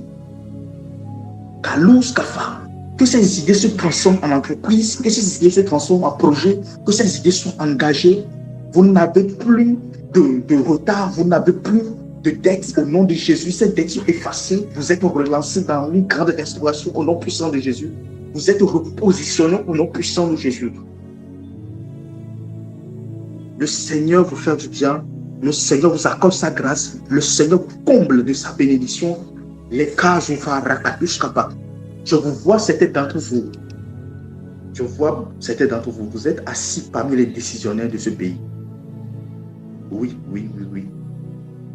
Amen. Alors, vous êtes assis parmi les décisionnaires. Et c'est la grâce que le Seigneur est en train de vous accorder ce matin. Soyez bénis, soyez inondés au nom puissant de Jésus. Amen. Donnez-moi un bon amen. Amen. Je vais continuer Amen. le soir parce que si je veux continuer, Amen. tout ce que j'ai moi dans mon esprit, si je dois le libérer, on risque de Amen. pas finir à temps. Alors, j'ai envoyé la fiche concernant la soirée de gloire, d'accord? Je n'ai pas encore terminé la préparation du budget et tout, mais commencez par publier la fiche et tout. Donc, comme je vous l'avais dit hier matin, faire les choses de manière très méticuleuse et tout. Donc, je viendrai dans un live, peut-être demain ou bien après-demain. Je vous communiquerai tout ce qu'il y aura à savoir par rapport à la préparation de la conférence. Ce sera en juin. Je ne sais pas si ce sera le 6, mais ce sera quand même en juin. Peut-être entre le 12 ou le 18. Ça dépendra. Ce sera un samedi en tout cas. OK? Et je vais vous communiquer tout ce qu'il y aura à savoir sur la préparation, le budget, tout, de A à Z. D'accord? Et si quelqu'un veut participer, quelqu'un veut contribuer, alors là, on pourra vraiment aller dans les détails. Amen. Que Dieu vous bénisse énormément. Passez une excellente journée. On se voit dans la soirée pour la suite des déclarations que le Seigneur m'a mis à cœur pour vous. Que Dieu vous bénisse énormément et que votre journée soit fructueuse. Au nom puissant de Jésus. Amen. Shalom à tous. Amen.